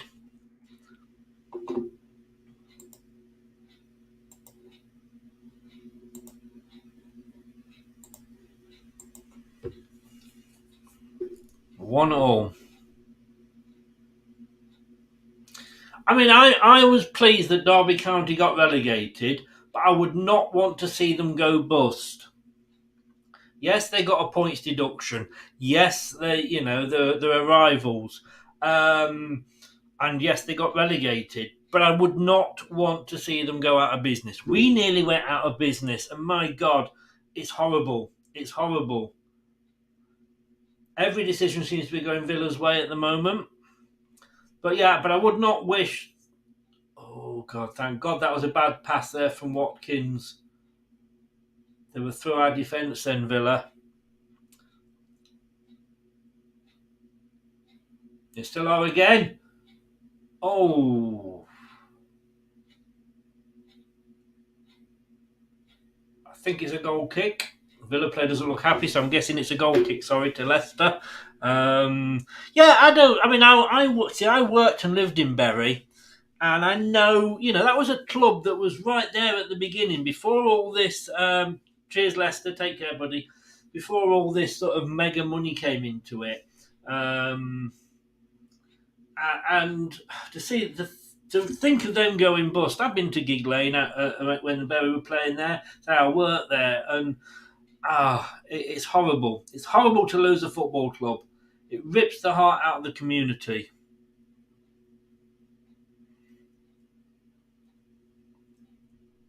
$30 of you are watching at the moment. Please make sure you smash that likes button. It really does help the channel.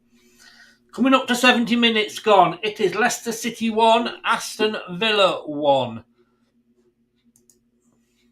Still 0-0. That goal was cancelled. It's still 0-0. Chelsea, Liverpool.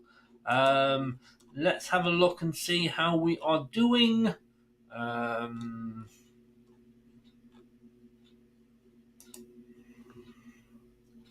We've both had 8 shots. We've had 4 on target. They've had 2. Corners, 4 to us, 3 to them. But they have had 60% of the possession. It's all about what you do with it.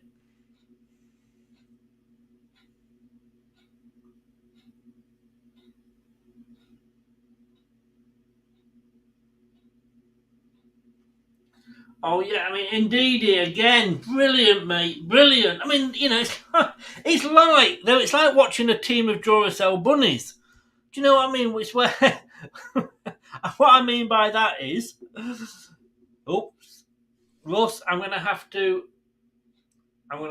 if you're true, If that is true, you're going to get kicked out.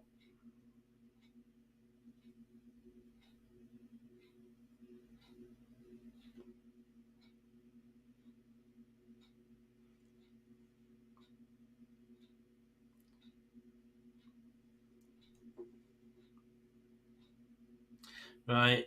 James, can you remove him, please?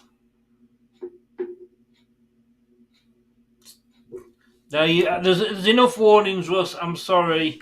You are getting a timeout. I'm sorry. Everybody knows.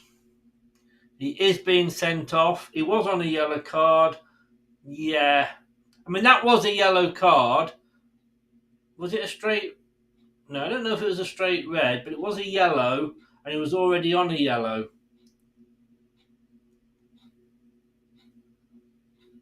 So we're going to have to play the last 15, 20 minutes with down to 10 men.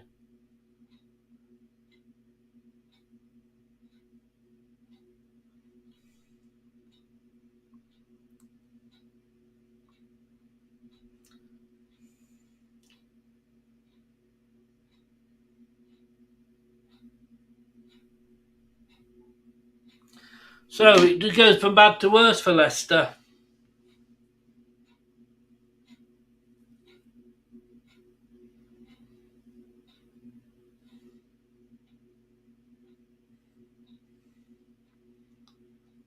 I'm guessing Dennis Pratt will get a game against Bournemouth. Can we hold on now then? Down to 10 men.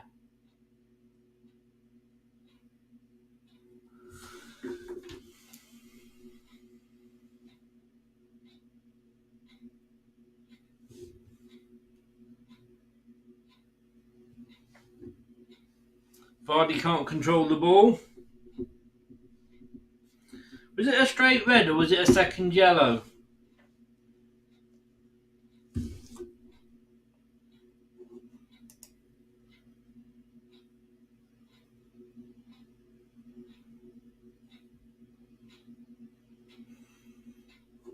Wow.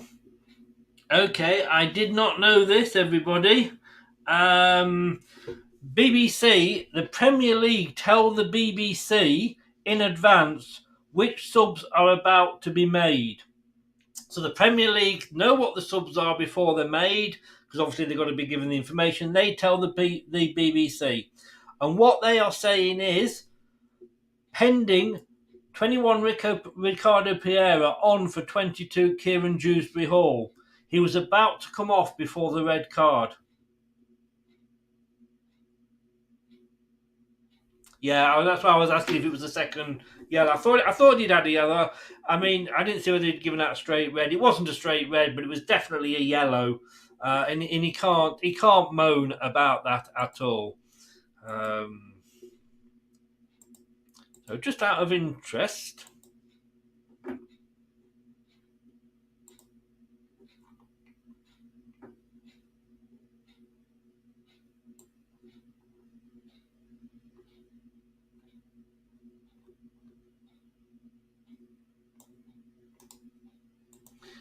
this is what the BBC have just put up. Don't know if what's it going to show there. There we go. That's what the BBC have just posted. Bloody hell.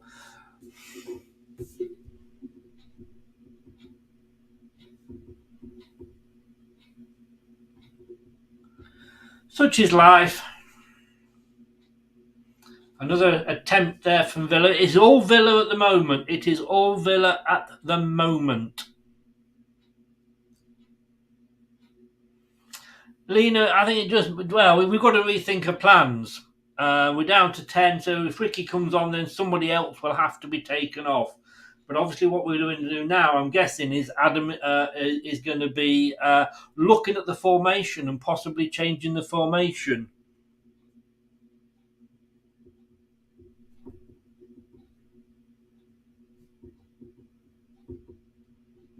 It was impetuous from Kieran Dewsbury Hall, like you say. Anthony, it is Adam Sadler, who was the first team coach, and Mike Stowell, who is the goalkeeping coach. Mike Stowell, last time he was in charge, which was basically when we sacked Claude Puel, he had a 100% win record. We only played one game, mind. But don't let a little thing like that affect a good stat. Just showing Mark Albrighton again with Johnny Evans. I don't believe that. That's sending off. I mean, what a silly, silly boy. So there's a corner on the far side to Aston Villa.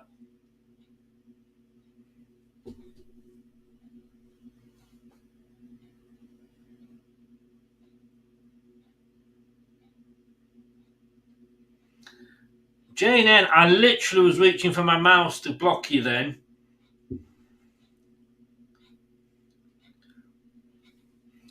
When you do that when somebody's just been kicked out, it's not the best time to do it.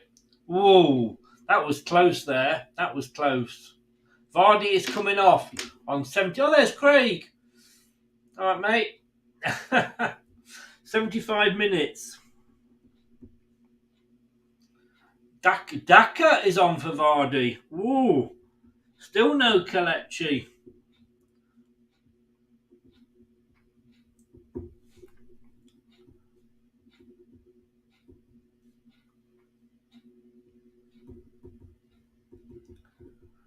Strange. Now then, Daka's got a lot to prove. You watch. I'll say that. He'll go and score a goal now. Immediately gives a foul away. At least we're showing a bit of fight. At least we are showing a bit of fight. We're arguing at the decisions. We're not happy with decisions. We're not just going, yeah, all right, fair enough, walking away.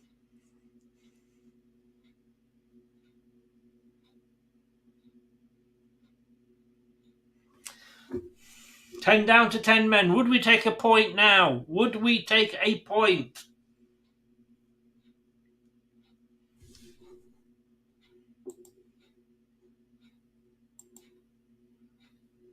There is the Premier League table as it stands. Villa are coming away. He's playing back into the middle of the park. Forward again on the far side.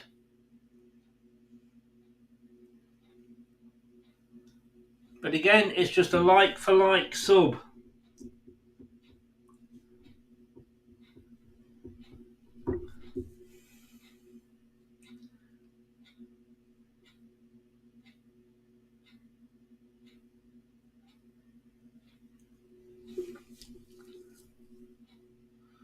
Cross in, Everson goes up, grabs it, falls down onto the ball.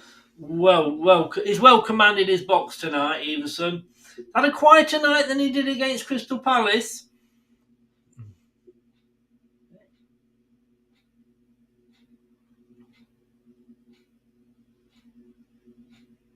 To be honest with you, Luke, we haven't done it all season. This is the most fight we've seen in the game. If that's a free kick...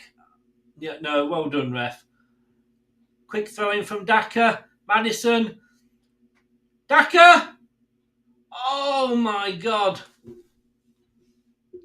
Daka took the quick free kick to Barnes. Barnes and we were outnumbered. It was a lovely chip from Daka, but it just wasn't quite on target.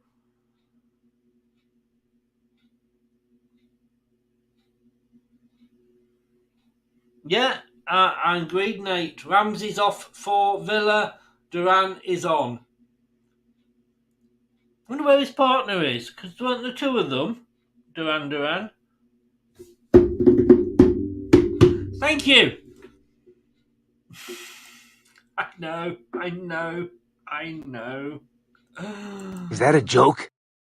It wasn't really, was it? No, I've got to be honest with you. 78 minutes gone, 1-1, Leicester down to 10 men. Scores are still the same. As things stand at the moment, we are still 19th, but we're only a point behind West Ham on 15, but they've got 2 games in hand. But they do play Newcastle tomorrow. Come on, the Geordies. Everton in 16th on 27, Forest on 17th on 27, and Bournemouth in 18th on 27.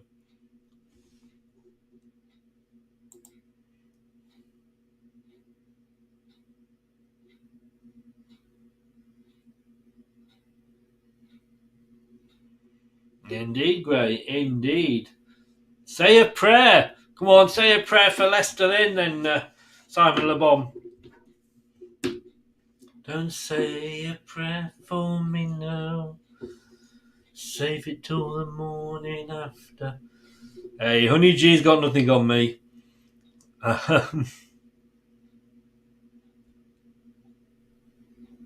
Not bad having them sort of subs, is it? Not bad at all. Villa, come down the near side.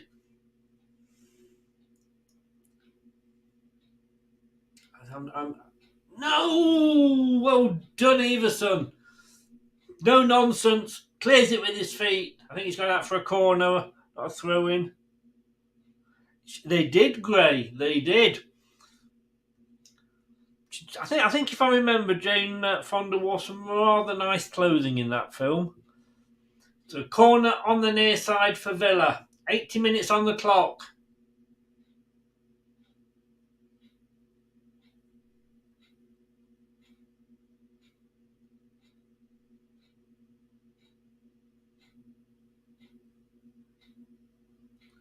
Good defending by Leicester. Bringing the ball away. Oh, held on to it for too long. Mendy. Gone out for a throw-in, which quickly taken by Villa. And it's across the infield. It's certainly all Villa now. You do feel, though, that if we can just get a ball upfield, then we could possibly get Daka in. And with his speed, who knows?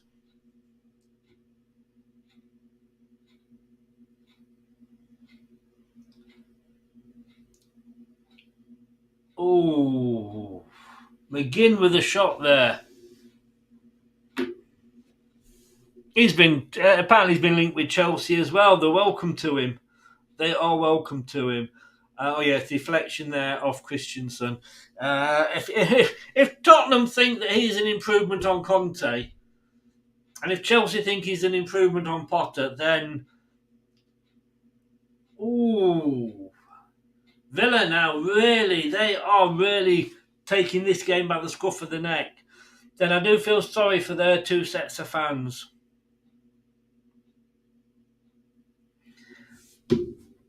Yeah, I think Poch probably would go back. I think that's what he's holding out for. But Chelsea are interested in him as well. Well left there anyway by Everson as the ball goes out.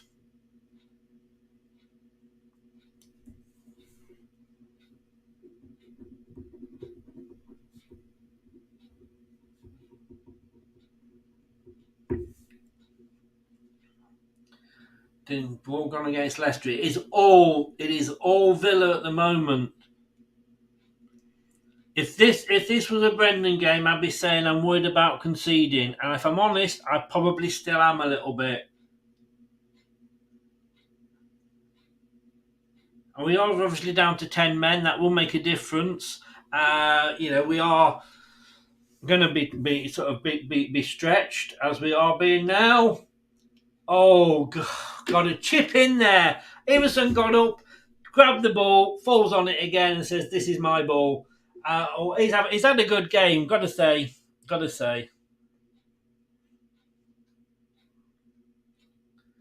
Was the Leicester player down? Looks like it's Madders.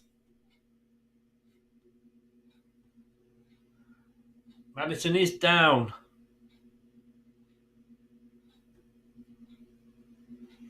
Terry's in. I'm guessing a Villa fan.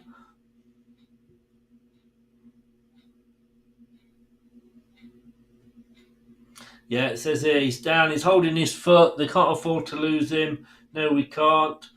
Foot or ankle, I'm not sure which it is. Faze helps him to his feet. He looks to be okay.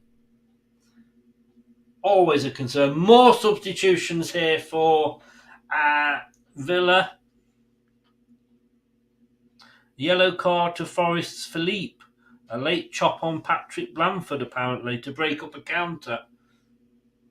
And Maddison is coming off. And he's giving the captain's armband to Ndidi. Pereira is coming on. Ricardo Pereira is coming on. Maddison is coming off. Let's hope. Could we get another Pereira screamer? 3 lining up for Villa, 1 for Leicester to come on. Burton on the talk. Good evening, sir. How are you? I miss our pre-season games. We always seem to be having one for a few years.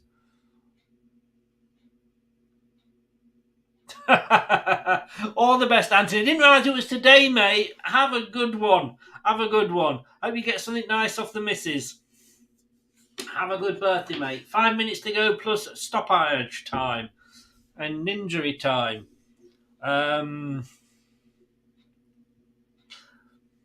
Deeney is on and Marino is off for Villa.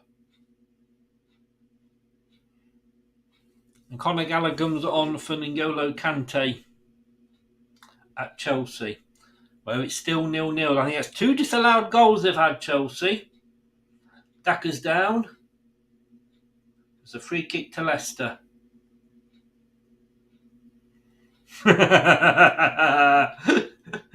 So Villa, Young, Marino and Bailey all went off. Chambers, Dean and Traore are all on. I think that's their 5 subs they've used. It's Ricardo with this free kick. Chips it in. It's headed clear, but only as far as Daku chips it up. But no, it's high and it's easily collected by Martinez.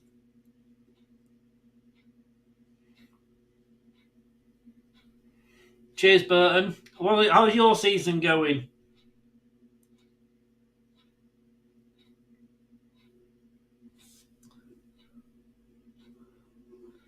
Bournemouth nearly get an equaliser against Brighton. 86 minutes.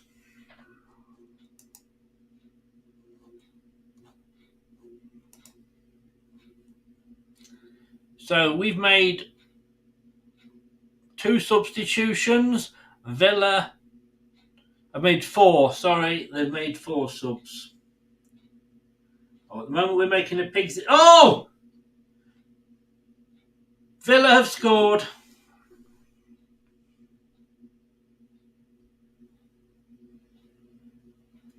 A complete and utter cock-up by the defenders.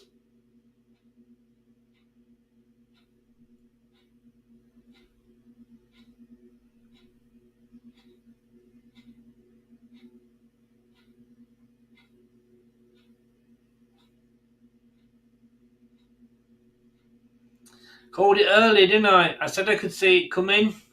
Traore, one of the subs. It was absolutely piss poor defending. Oh, Ndidi. No. Was it Ndidi? Yes, it was. Awful, awful defending by Ndidi.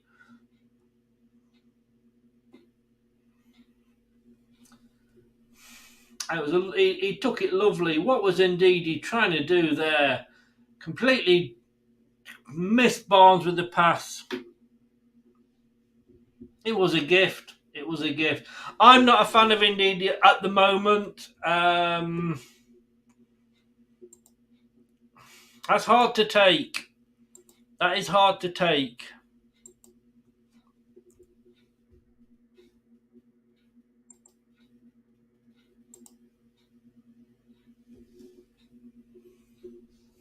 I don't know what to say.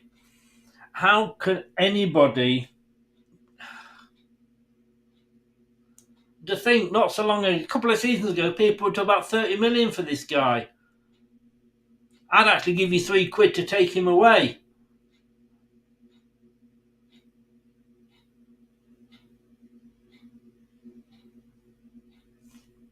It's all over. I mean, well, it's not all over, but it is all over, if you know what I mean.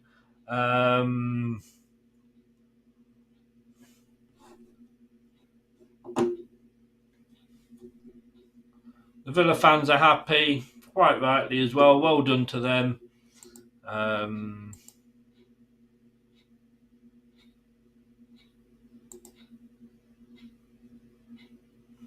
So we're on 25 points now.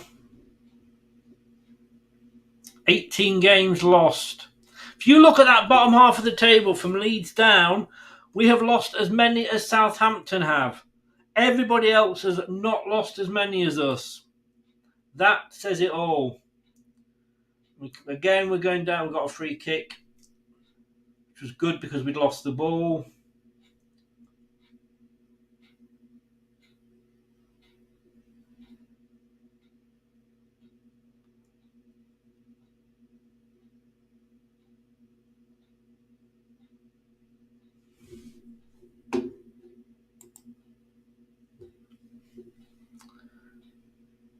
Chipped in. 3 minutes of injury time. So, are you ready for it?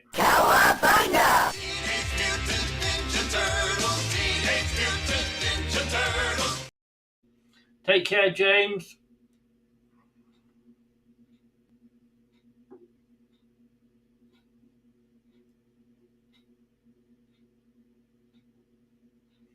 Hi, Rich. Rich is in. Talking about you earlier, Rich. Yeah, all the best, mate. All the best, James. Thanks for popping in as always and modding. So a free kick to Leicester on the far side. Can we get something out of nothing here? Not with a free kick like that, we can't.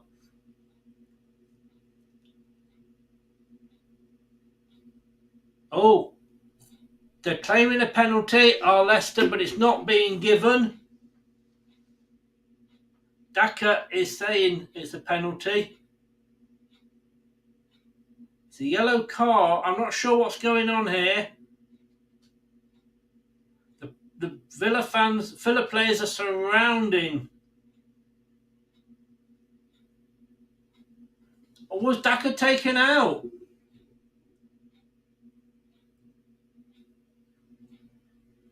Oh, I don't think he was. I think he.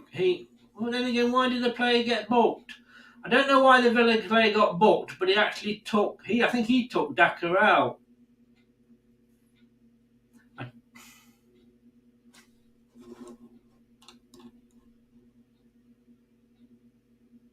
6 minutes added time for Bournemouth. They are reviewing this. Typical Leicester right at the end here. VAR are looking, I think, at the penalty. I don't think it'll be given. I don't think it'll be given somehow.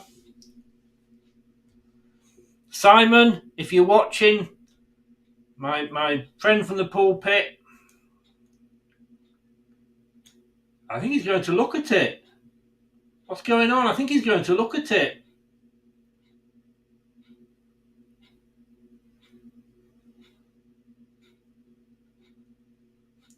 I hope you're praying to your boss again, mate. I hope you're praying to your boss.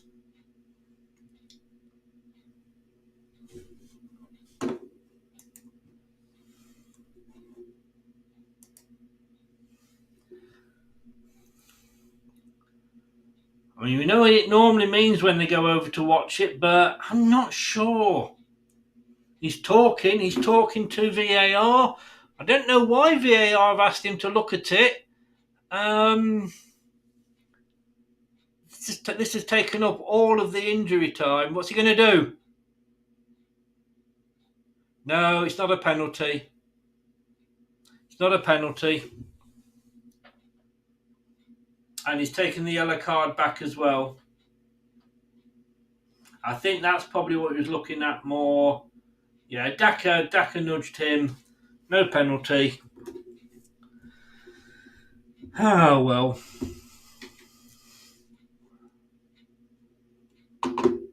That's Leicester's season, isn't it? Brighton 2-0 up. Brilliant. I don't think it was, Richard. I don't think it was a foul. A foul on Watkins. Yes, I'm sorry. I see what you mean. Yes, I think it actually was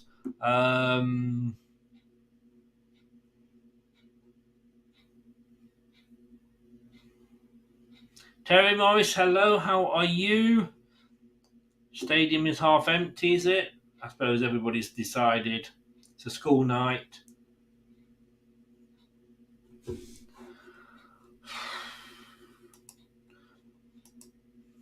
I think the VAR was probably because of the yellow card. Well, no, they can't. No, they don't look at the yellow cards, do they? So it wouldn't have been for that. But I think he gave the yellow card because he thought it was a penalty. But unfortunately, it wasn't. Leeds have beaten Forest 2-1. It's a corner kick to Villa. They're going to play about with it in the corner. Fair play to them. It's full time at Leeds. It's another corner.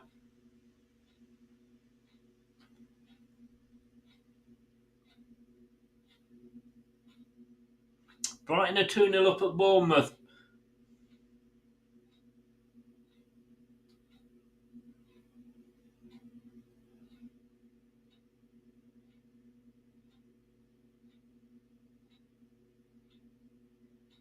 Now it's a penalty to... Is it a penalty now to Villa?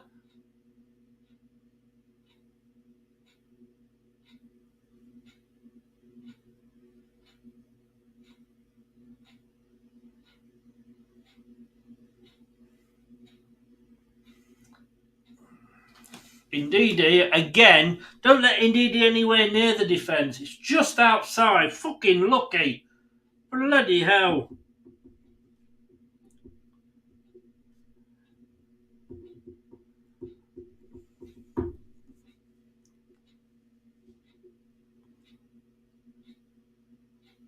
It is, Nate. It is.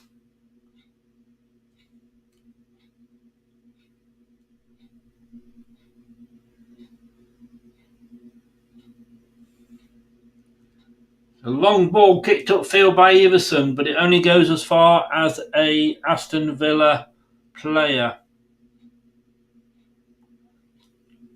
Luke, it's all over.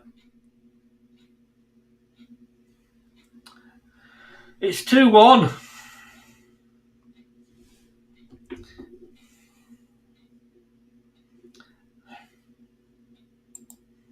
I really don't know what to say.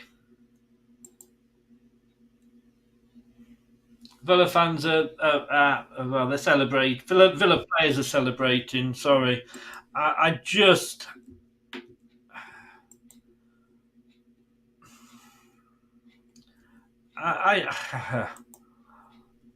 Words just totally and utterly fail me.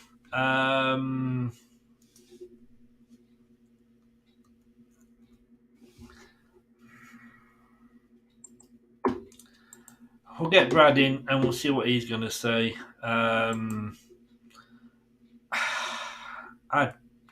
really just don't know. I just don't know. This podcast is proud to be part of the TalkSport Fan Network. TalkSport. Powered by fans. Hello, Matt Elliott here. Hi, Alan Smith here. Hey guys, Ian Hume here. Hi everybody, Jerry Taggart here. Be sure to watch Chris and Leicester Till I Die TV for all the latest Leicester City news and information. You can also subscribe on YouTube and various social media channels for the latest updates and news on Leicester City Football Club. Come on, you foxes! Brad. Oh, I'm pissed off, mate. I'm pissed off.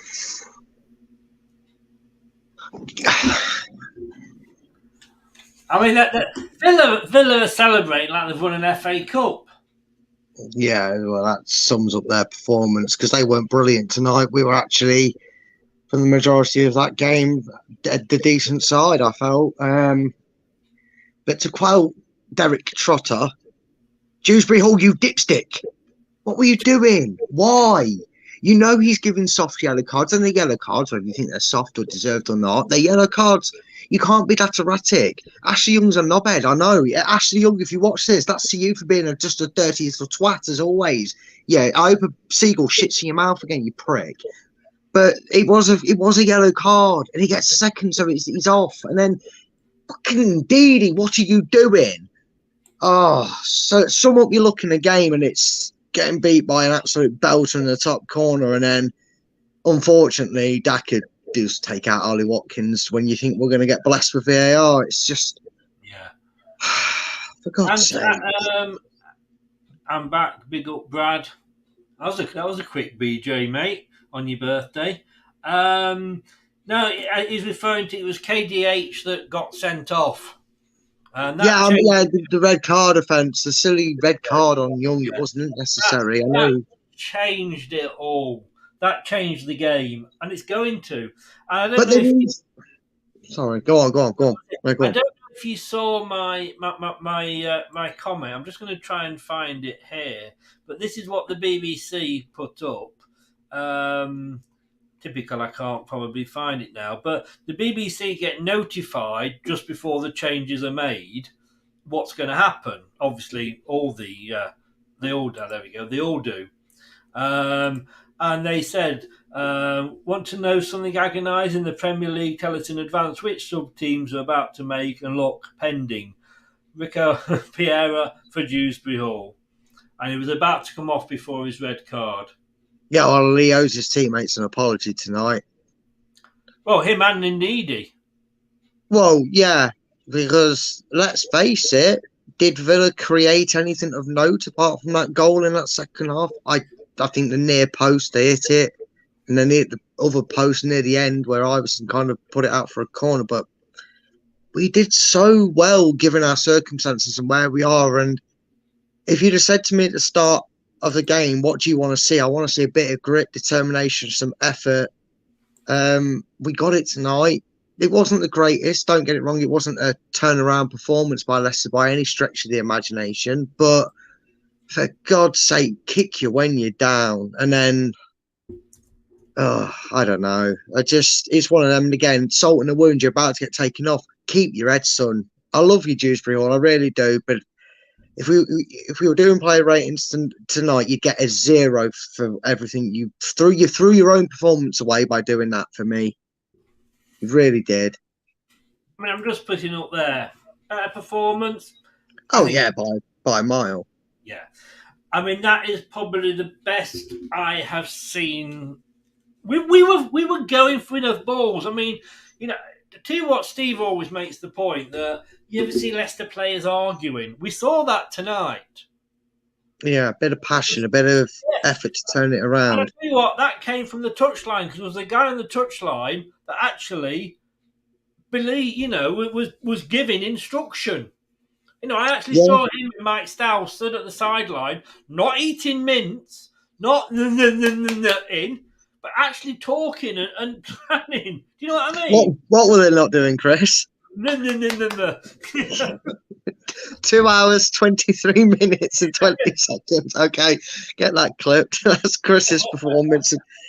I've lost my seal bar wrapper. Brad. Carry on talking. I mean, that's what makes it a bit more gutting, doesn't it? Because it wasn't like the Palace game, which was frankly embarrassing from all stands. If you look at it, the overall 90-minute performance. I know it was 94th minute they scored, but it still doesn't mask the fact that they absolutely should have and rightly in the end did win the game. So it kind of just like a sucker punch because I think we all felt that Mike Stowell and I'm just going to call him Adam because I'm not doing a Chris. But him and Adam really got things going. Yeah, not going to sponsor Leicester next season now. The plug's been pulled on that deal. Yeah. And it felt a bit harsh because I don't think Villa, for a team in confidence who may have just moved up to 6th or 7th around about that, depending on results. I don't know how other games actually finished, but needless to say, it's a kick in the teeth to result. Aston Villa are 9th in fairness, but they are 12 points clear of Palace. Yeah, it's just a kick in the teeth because even if results hadn't gone our way today, and again, you'll have to tell me the full-time classified, Chris, but a point was actually something that even at down to 10 men, you thought, well, we're still earning it. We're still doing well. We're still trying to spring the trap and we're getting numbers behind. And then the donkey they named Eeyore decided to pass the ball to a Villa player and not boot it up the pitch, which is what Barnes wanted him to do. And it ultimately cost us. I mean, goal like that, it's try that 100 times in a training ground. It probably goes in a handful of times at best, but he shouldn't have that ball. Yeah, but he shouldn't have the ball. He shouldn't have the ball to hit it with that pace. No, he shouldn't. And in answer to you, Mike, it wasn't a downfall at all. Going down to 10 men didn't help, but I think we actually, I mean, it gave them the impetus to come at us, and they did. But we were not particularly any worse after going down to 10 men.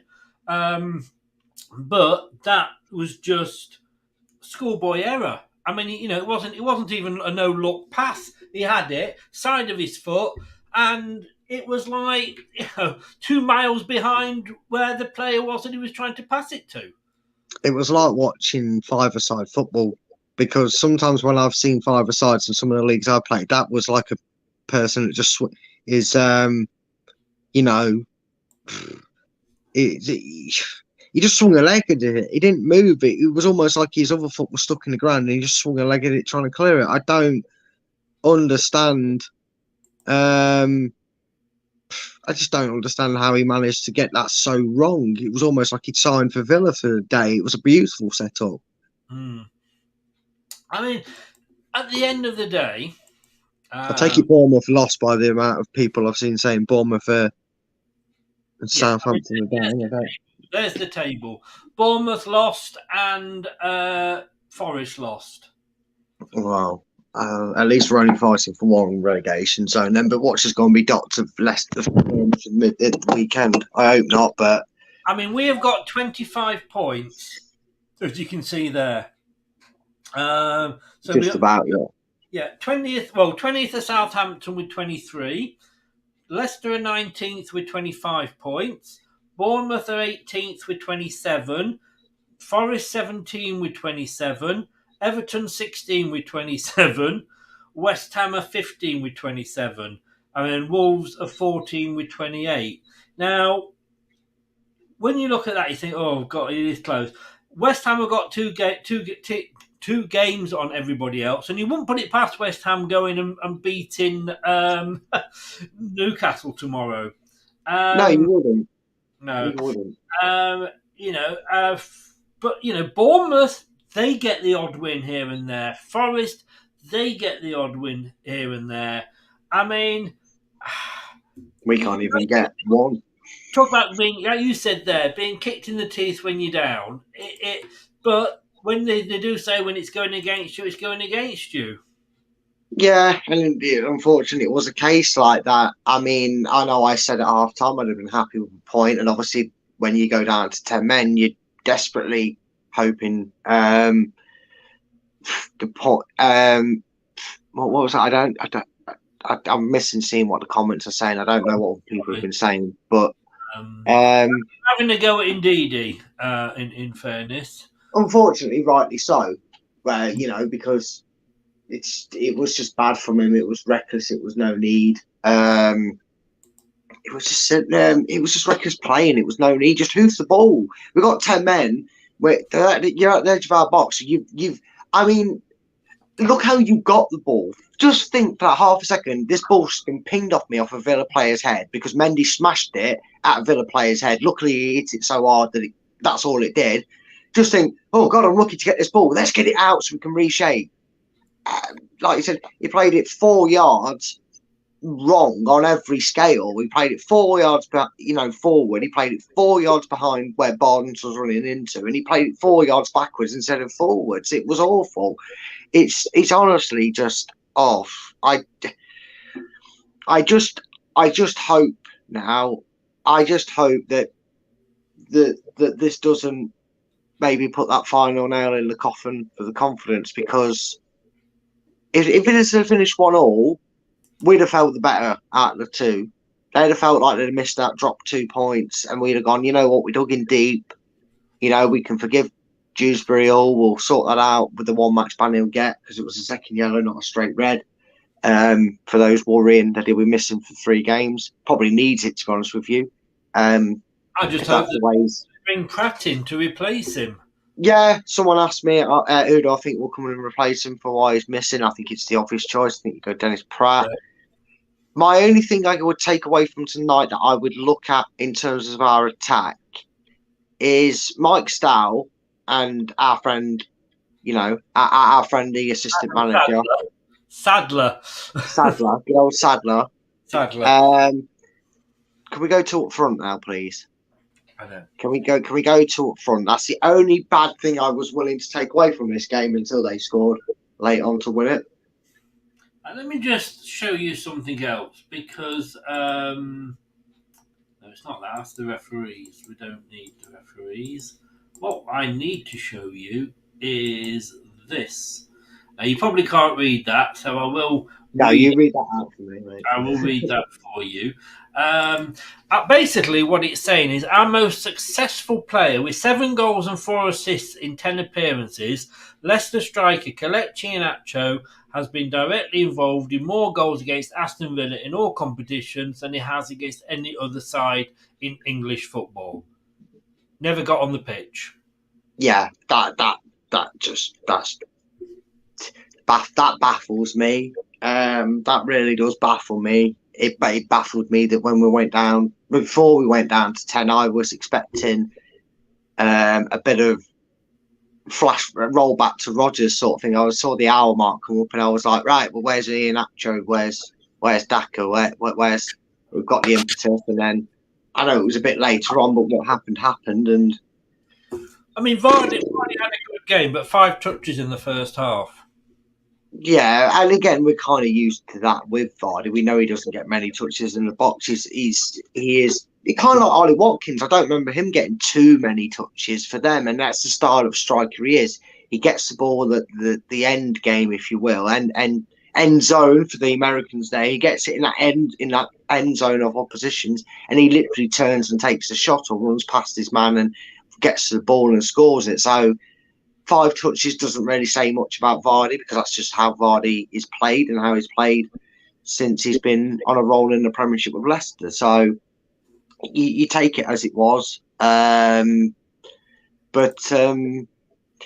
I just felt that maybe in that second half, while we had the impetus and we came out, it might have been wise to have put another body up there to make Emery think, because maybe, you have to win that psychological battle on the touchline. I know hindsight's a wonderful thing, but had he made that sub in an hour, we don't lose a man. If we make another sub after 60 odd minutes, we're still controlling the game, and he goes 2 up front, Villa then maybe don't put Bertrand on, or, them players they put on to go for it. They go, oh, we're on the back foot and they're going at us. We need to make sure we don't lose this game and keep our run going.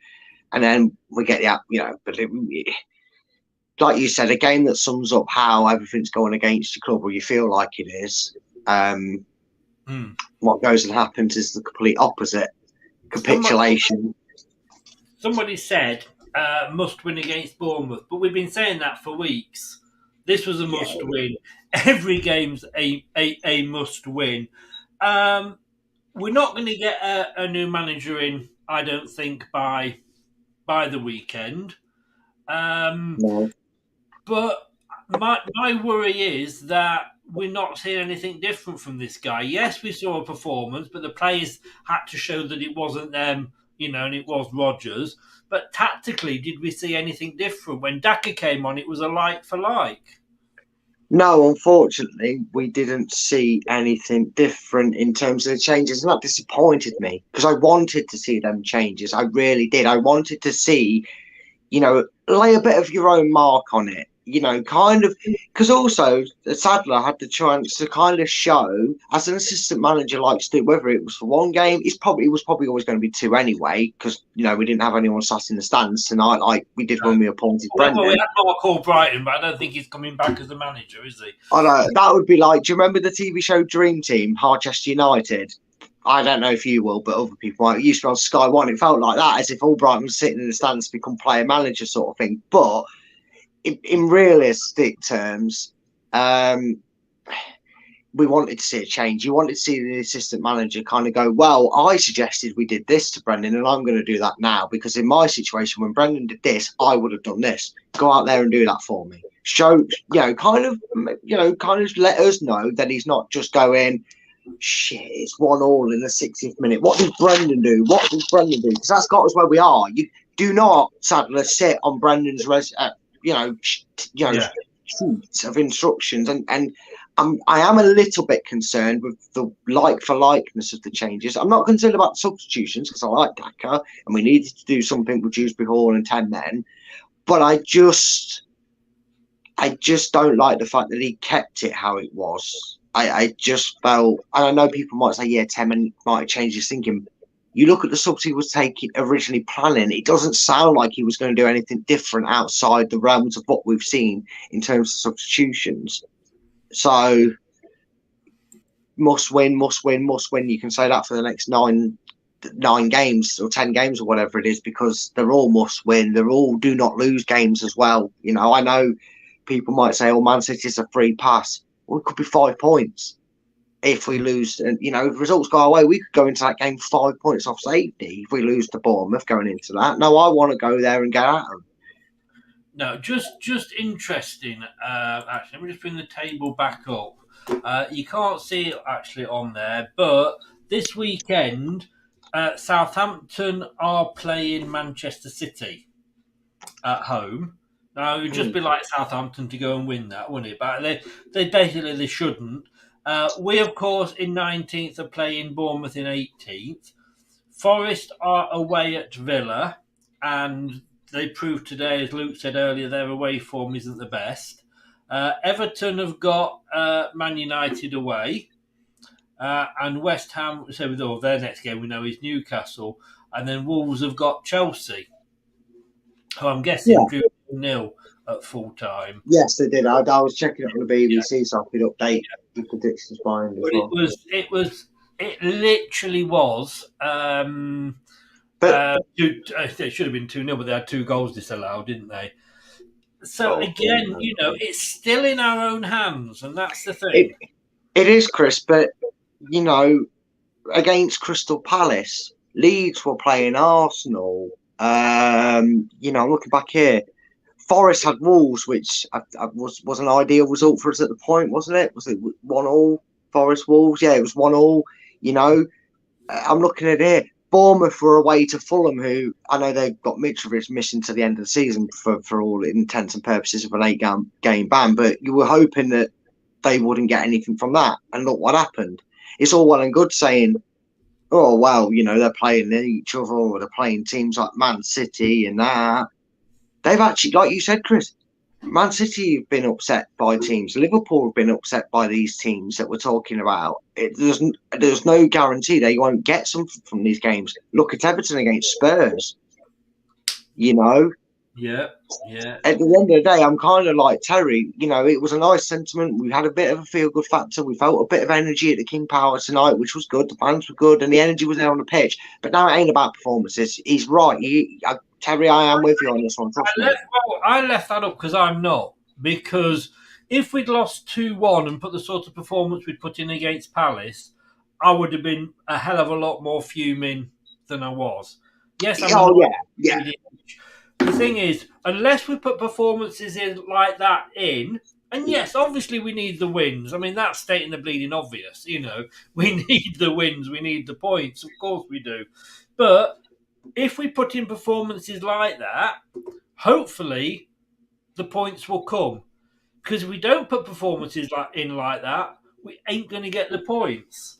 Yeah, I know, but I'm now looking. I'm sod the predictions league right now. I'm looking at Newcastle versus West Ham, and I'm praying you get some points on the board for a while, because the last few results or more, shall I say, haven't gone so successfully. I'm backing you to get 3 points in this game, and Newcastle win it 2-0, and me and Steve are both wrong, because I've got it for a win for West Ham, and he's got it for a draw. So I know it's technically in our hands, but we're also still relying on others, and I don't like that. I just wish we'd have got something from tonight, because even though it wouldn't have taken us out the bottom three, we'd all be far more positive, and we'd be going, we got performance and a result to match it. Here, we're just frustrated that we've got a performance and maybe even a little bit more concerned about relegation because we got performance and still couldn't get a result. And I understand why Terry's...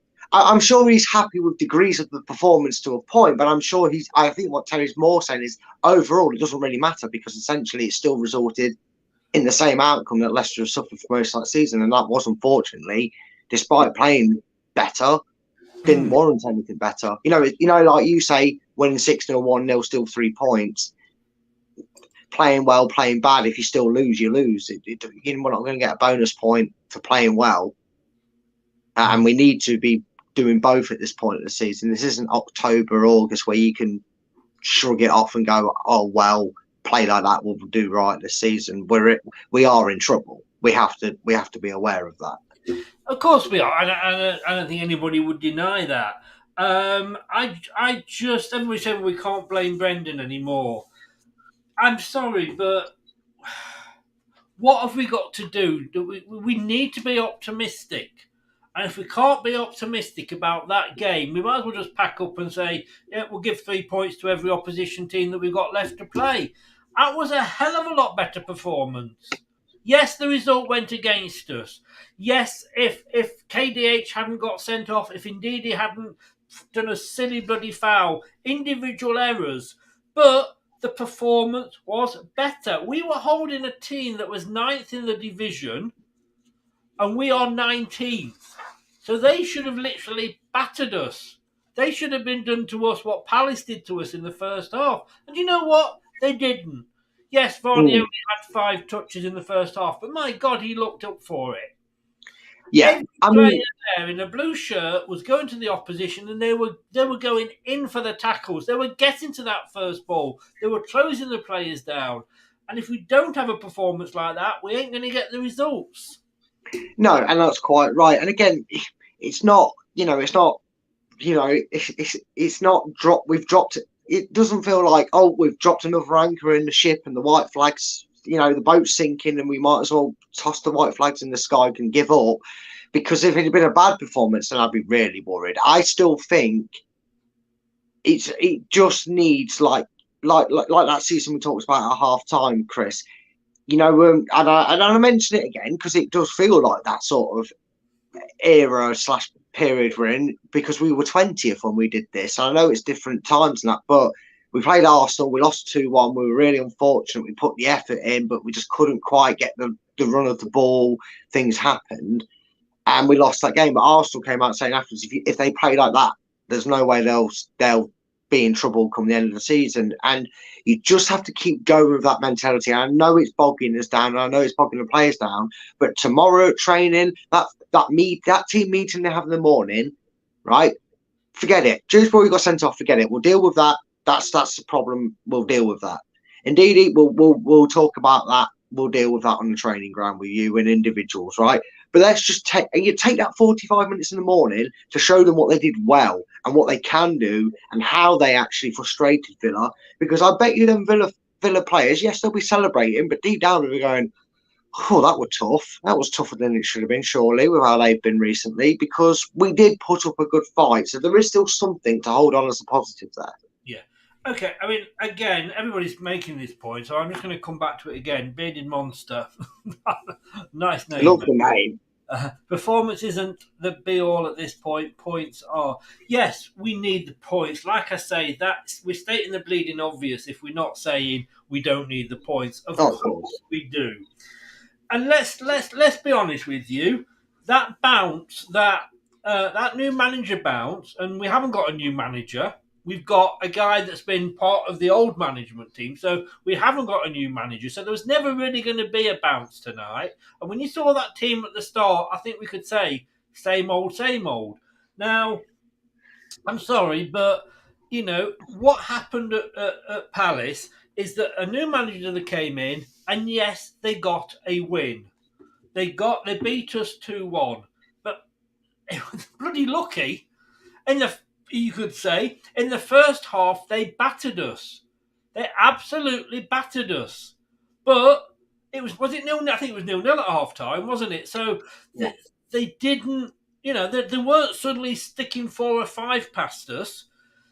We can suddenly not go from performing like we have been performing for 20, ever many games it is we've played up until this point, 28 games. We cannot go from playing shit for 28 odd games to suddenly turning it around and going out and beating a team that is ninth. Anthony said earlier, with the players we've got, we deserve to be 10th. And as everybody else has said, and I agree with everybody else, no, with the players we got, we deserve to be 19th because the table does not lie. And the fact of the matter is that we were playing a top half team tonight. We can only go, we go 2 ways. We go down and we go up. If we're going to go up, the first thing you've got to do if we're going to start going up is by playing better. And that's what we did. If anybody absolutely thought that because Brendan Rodgers has gone, we were suddenly going to go out and win 5-0. No. Yes, we beat them 4-2. They had a bad day. Yes, we beat Spurs. Was it 4-1? They were shit that day. It happens. That's football. You always do get surprises. Southampton could beat Man City at the weekend. But if you don't have that performance, you're not going to get the points. I'm sorry, and I won't be convinced otherwise. No, and the thing is, it was very difficult, probably, for the pair of them to implement anything. I may have been a bit uber critical of the fact that Sadler didn't maybe show anything, play any cards that he has, because they've not. I mean, sorry, I just want to actually take a screenshot of that. Somebody's saying I'm right. With the LCFC, you've broke the ego now. But no, I'm just going to eat my seal bar. You carry on. I'm starving. I forgot what I was saying. Then you threw me off. What was I saying? Remind me. Idea. I was too blinded by Lena's comment. You were replying to about the performance. Yeah, I mean, you take that performance and you've got to get confidence. And with Sadler, I may have been a bit critical because he's not even had 4 hours with the players to turn anything. He's everybody goes, oh, new manager bounce hasn't really worked. Maybe they feel like that, and I understand it, but he's not even had 4 hours with the players, and he probably spent most of the day trying to get their heads right after finding out that the manager was no longer the manager. So give him a chance. He's going to have 3 days now on the training field to get them ready and prepared for the weekend against Bournemouth. And we've got to pick the positives apart from this game because it's all you can do when you are where you are and we're 19th.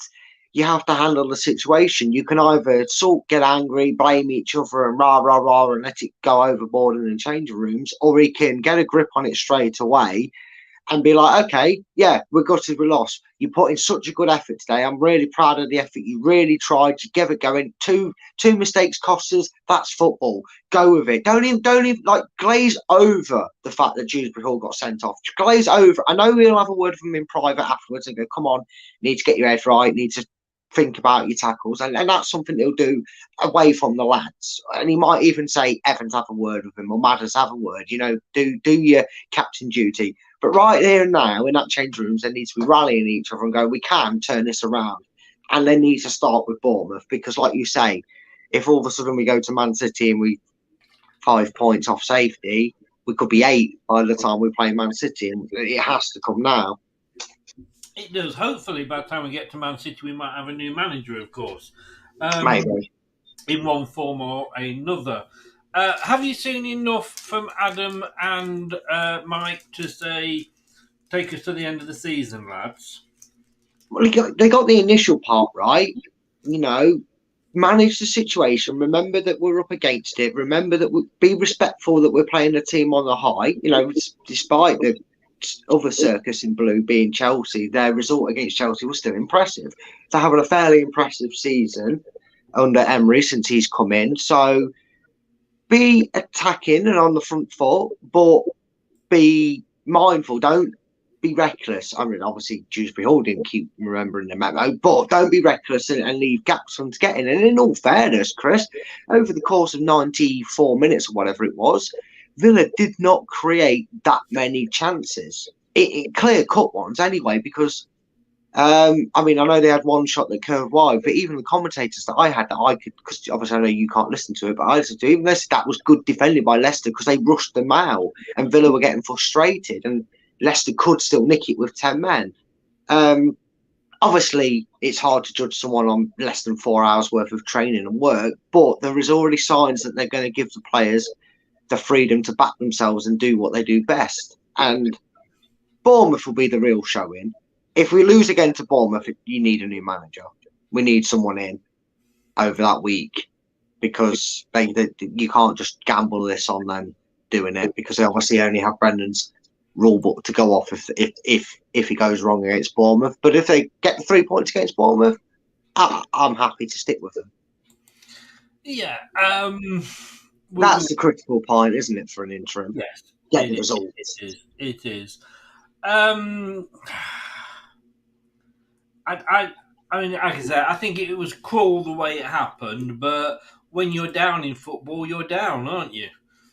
Yeah, exactly. And that's it. When things aren't going your way, they're not going your way. And when things are going your way, they're going your way. I mean, a few years ago, we'd be sat here celebrating the genius Daka diving for a penalty.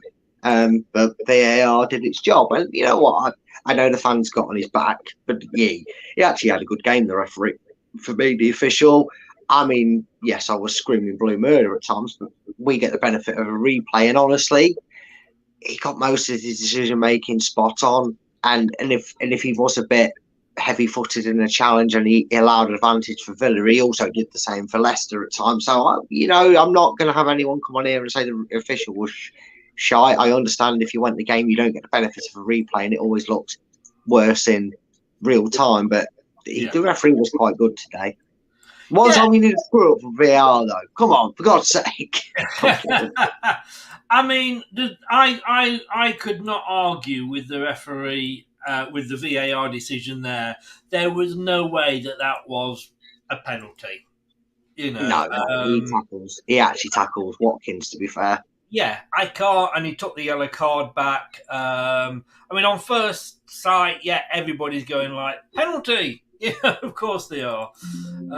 Whoops, it easy. But, he got it back. And it was a yellow card. I mean, for the second yellow, I can't remember the first yellow, if I'm totally honest with you.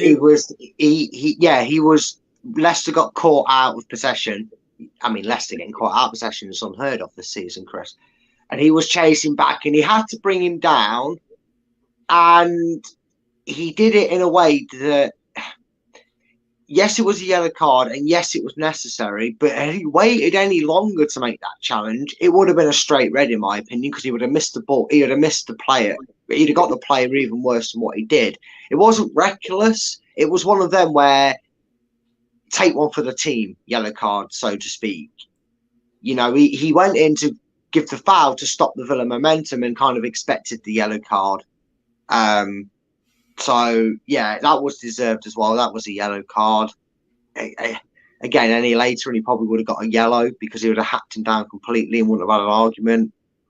So it was one of them where he just about got that right in terms of what he was intending to do, but then he should know he's a professional. We're talking about a 24, nearly 25-year-old. He's not an 18-year-old that's trying too hard against Ashley Young for that. He's frustrated that Ashley Young's been a dickhead, and he was a dickhead all game, and I'll call that Ashley Young all my life. I've never liked him as a player. He's just one of them scruffy players that you just don't like, but he deserves to go off, I'm afraid, for me. East Side View. So I guess West Ham fan can't blame Rodgers for money not being spent. I'm not going to get into that because that has been a show on its own. Yeah, and I don't.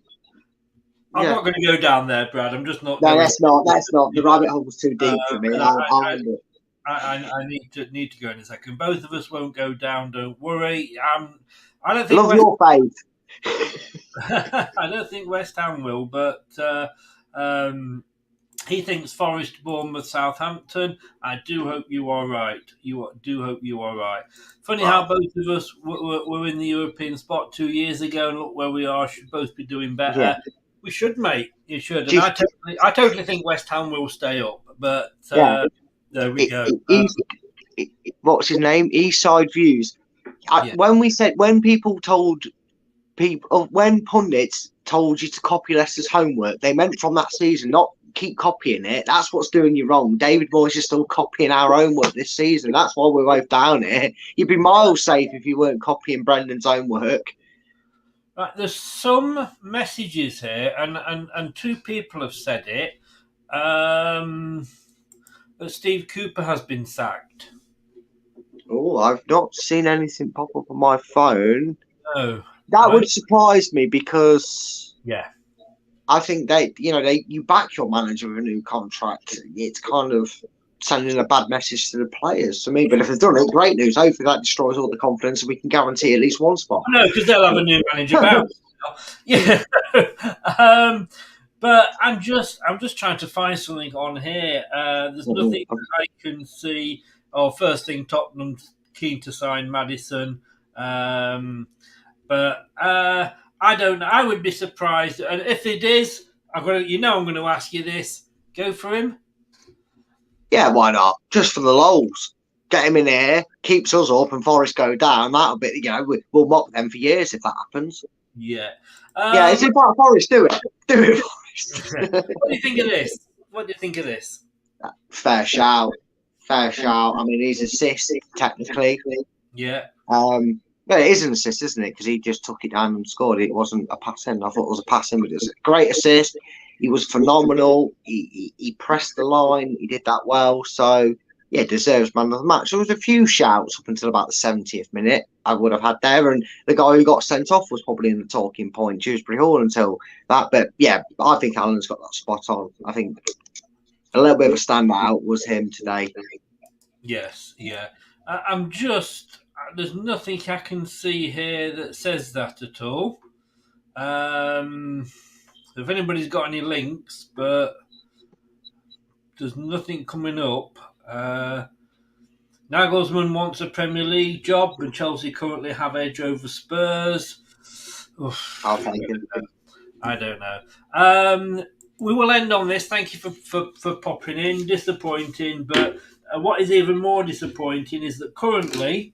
And I was just totaling up the points for this week's Premier League predictions. And I've given up on this table as well. Chris I have 4.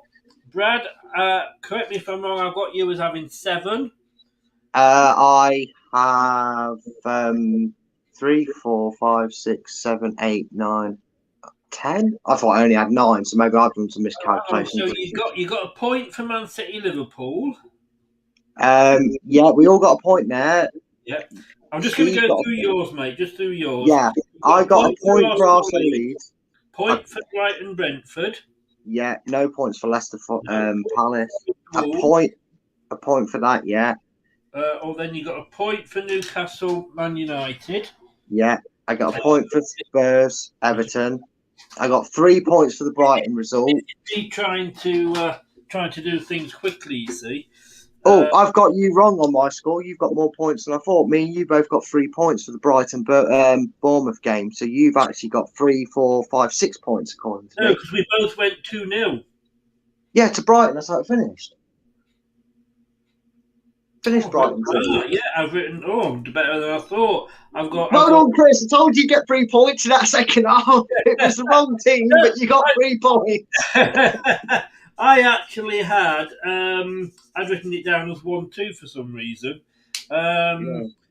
You didn't get anything for Leeds Nottingham because you refused to. Yeah, I was happy to refuse it. you got a point for Liverpool Chelsea. For Chelsea. So 3, 4, 5, 6, 7, 8, 9. Yeah, 10. 6, 7, 8, 9, 10. You do have 10 points. I have 4, 3, 4, 5. I've got 6. And Steve has 11, I believe. Yes, he's got 11, that is what I get. So Steve moans if he doesn't get 15 points now, he's got as bloody close as he's ever going to get. Grace says my table looks better than the Premier League table. It's an article saying Vieira if Cooper sacked. Yeah, there we go. There you go then. It's that Anthony is pissed on his birthday. That's what it is. So yeah, I would have been surprised, to be honest with you. I really would. I would have, because it's kind of like choking on your own words, isn't it? You don't, their loss was 4-0. The sack rumour backing with a new contract. Yeah. But I mean, what a football story it would be, though, wouldn't it, Chris? He does end up getting sacked in the morning. That to go with the song. Leicester hire him. Leicester stay up on the last day or something. Forest go down. Well, can we have it happen? Can we have that fairy tale? It's the only way we can get one this season. Would be nice.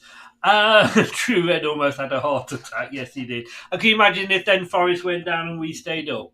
Oh, that would be beautiful, mate, wouldn't it? Yeah. It would. Mate, I'm going to go because I've got to update everything on the sites. We're not doing a proper show, as you know, but we've done a little bit now. Thank you so much. Your details are below in the banner that is going across and also in the chat as well. Check out Brad's top 10 battles and give him a subscribe. Giving you support because he will always wear it. Brad, thanks very much, mate. I'll see you on Friday for the prediction. I can't bear Steve's face that he's going to be. Don't worry, Chris. There is still plenty of time for it to go wrong and me win it. Even you, I don't know about you with the points thing, maybe not, but one of us can still beat him, Chris, so don't worry. We all went for Man United to beat Brentford, so that's not going to happen. Different scores, though. Different scores. Yeah, I suppose. West Ham, Newcastle. Come on, Newcastle. And that's it. Just the 2 games tomorrow. So, Brad, all the best, mate. Thank you very much. I will see you on Friday. I've had my seal bar. I won't be buying them anymore. Maybe you've got to get a thumbs up bar or something, or a club. I don't know. Just get something little. Yes, yeah. If you like a lot of chocolate. Anyway, here we go. All the best, mate. Take care. See you Friday. See you Friday, mate. Cheers. Bye bye. Thanks to Brad there. Like I say, he's in the description there. He's also in the description on YouTube. If you are new, thank you so very much for joining us. Please do press that subscribe button. It does mean a lot. And even, I love gold bars, Lena. I love gold bars. Even if you are subscribed or you don't want to subscribe, smash the likes, because that, again, really, really does help the channel. It gets us seen in places we're not normally seen. I'm off. I'm starving. I need something. Disappointing, but great. Join our club. Support, if you like a lot of chocolate on your biscuits, support our club. Do you know what? The signs are there. The little buds are coming through the ground. Is a must win. It is a must win. Somebody said this against Bournemouth, but we've said that for weeks. All I can say is that, we're moving in the right direction. We are moving in the right direction. Look, thanks to everybody that's been in the watch along. It really means a lot. Too many to mention. Really do appreciate you support and joining me on these things and not letting me suffer on my own. Thank you, to Brad for coming in.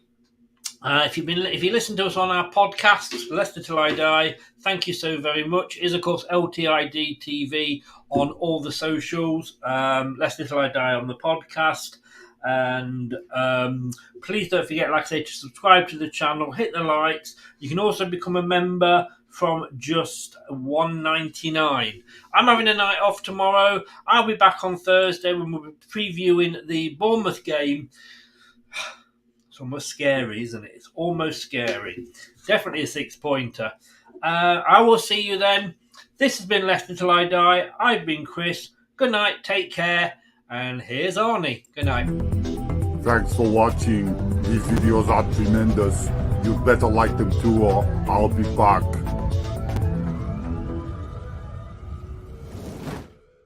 This podcast is proud to be part of the TalkSport Fan Network. TalkSport.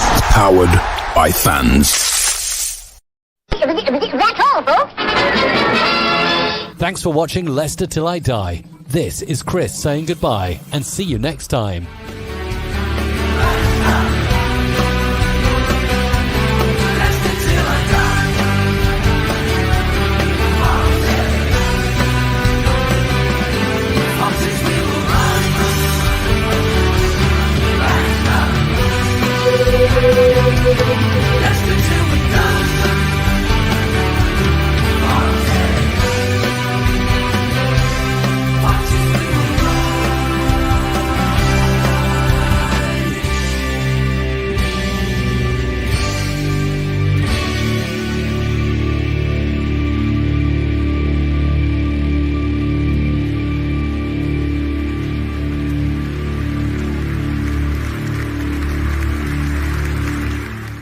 I'm looking for Dr. Goodhead.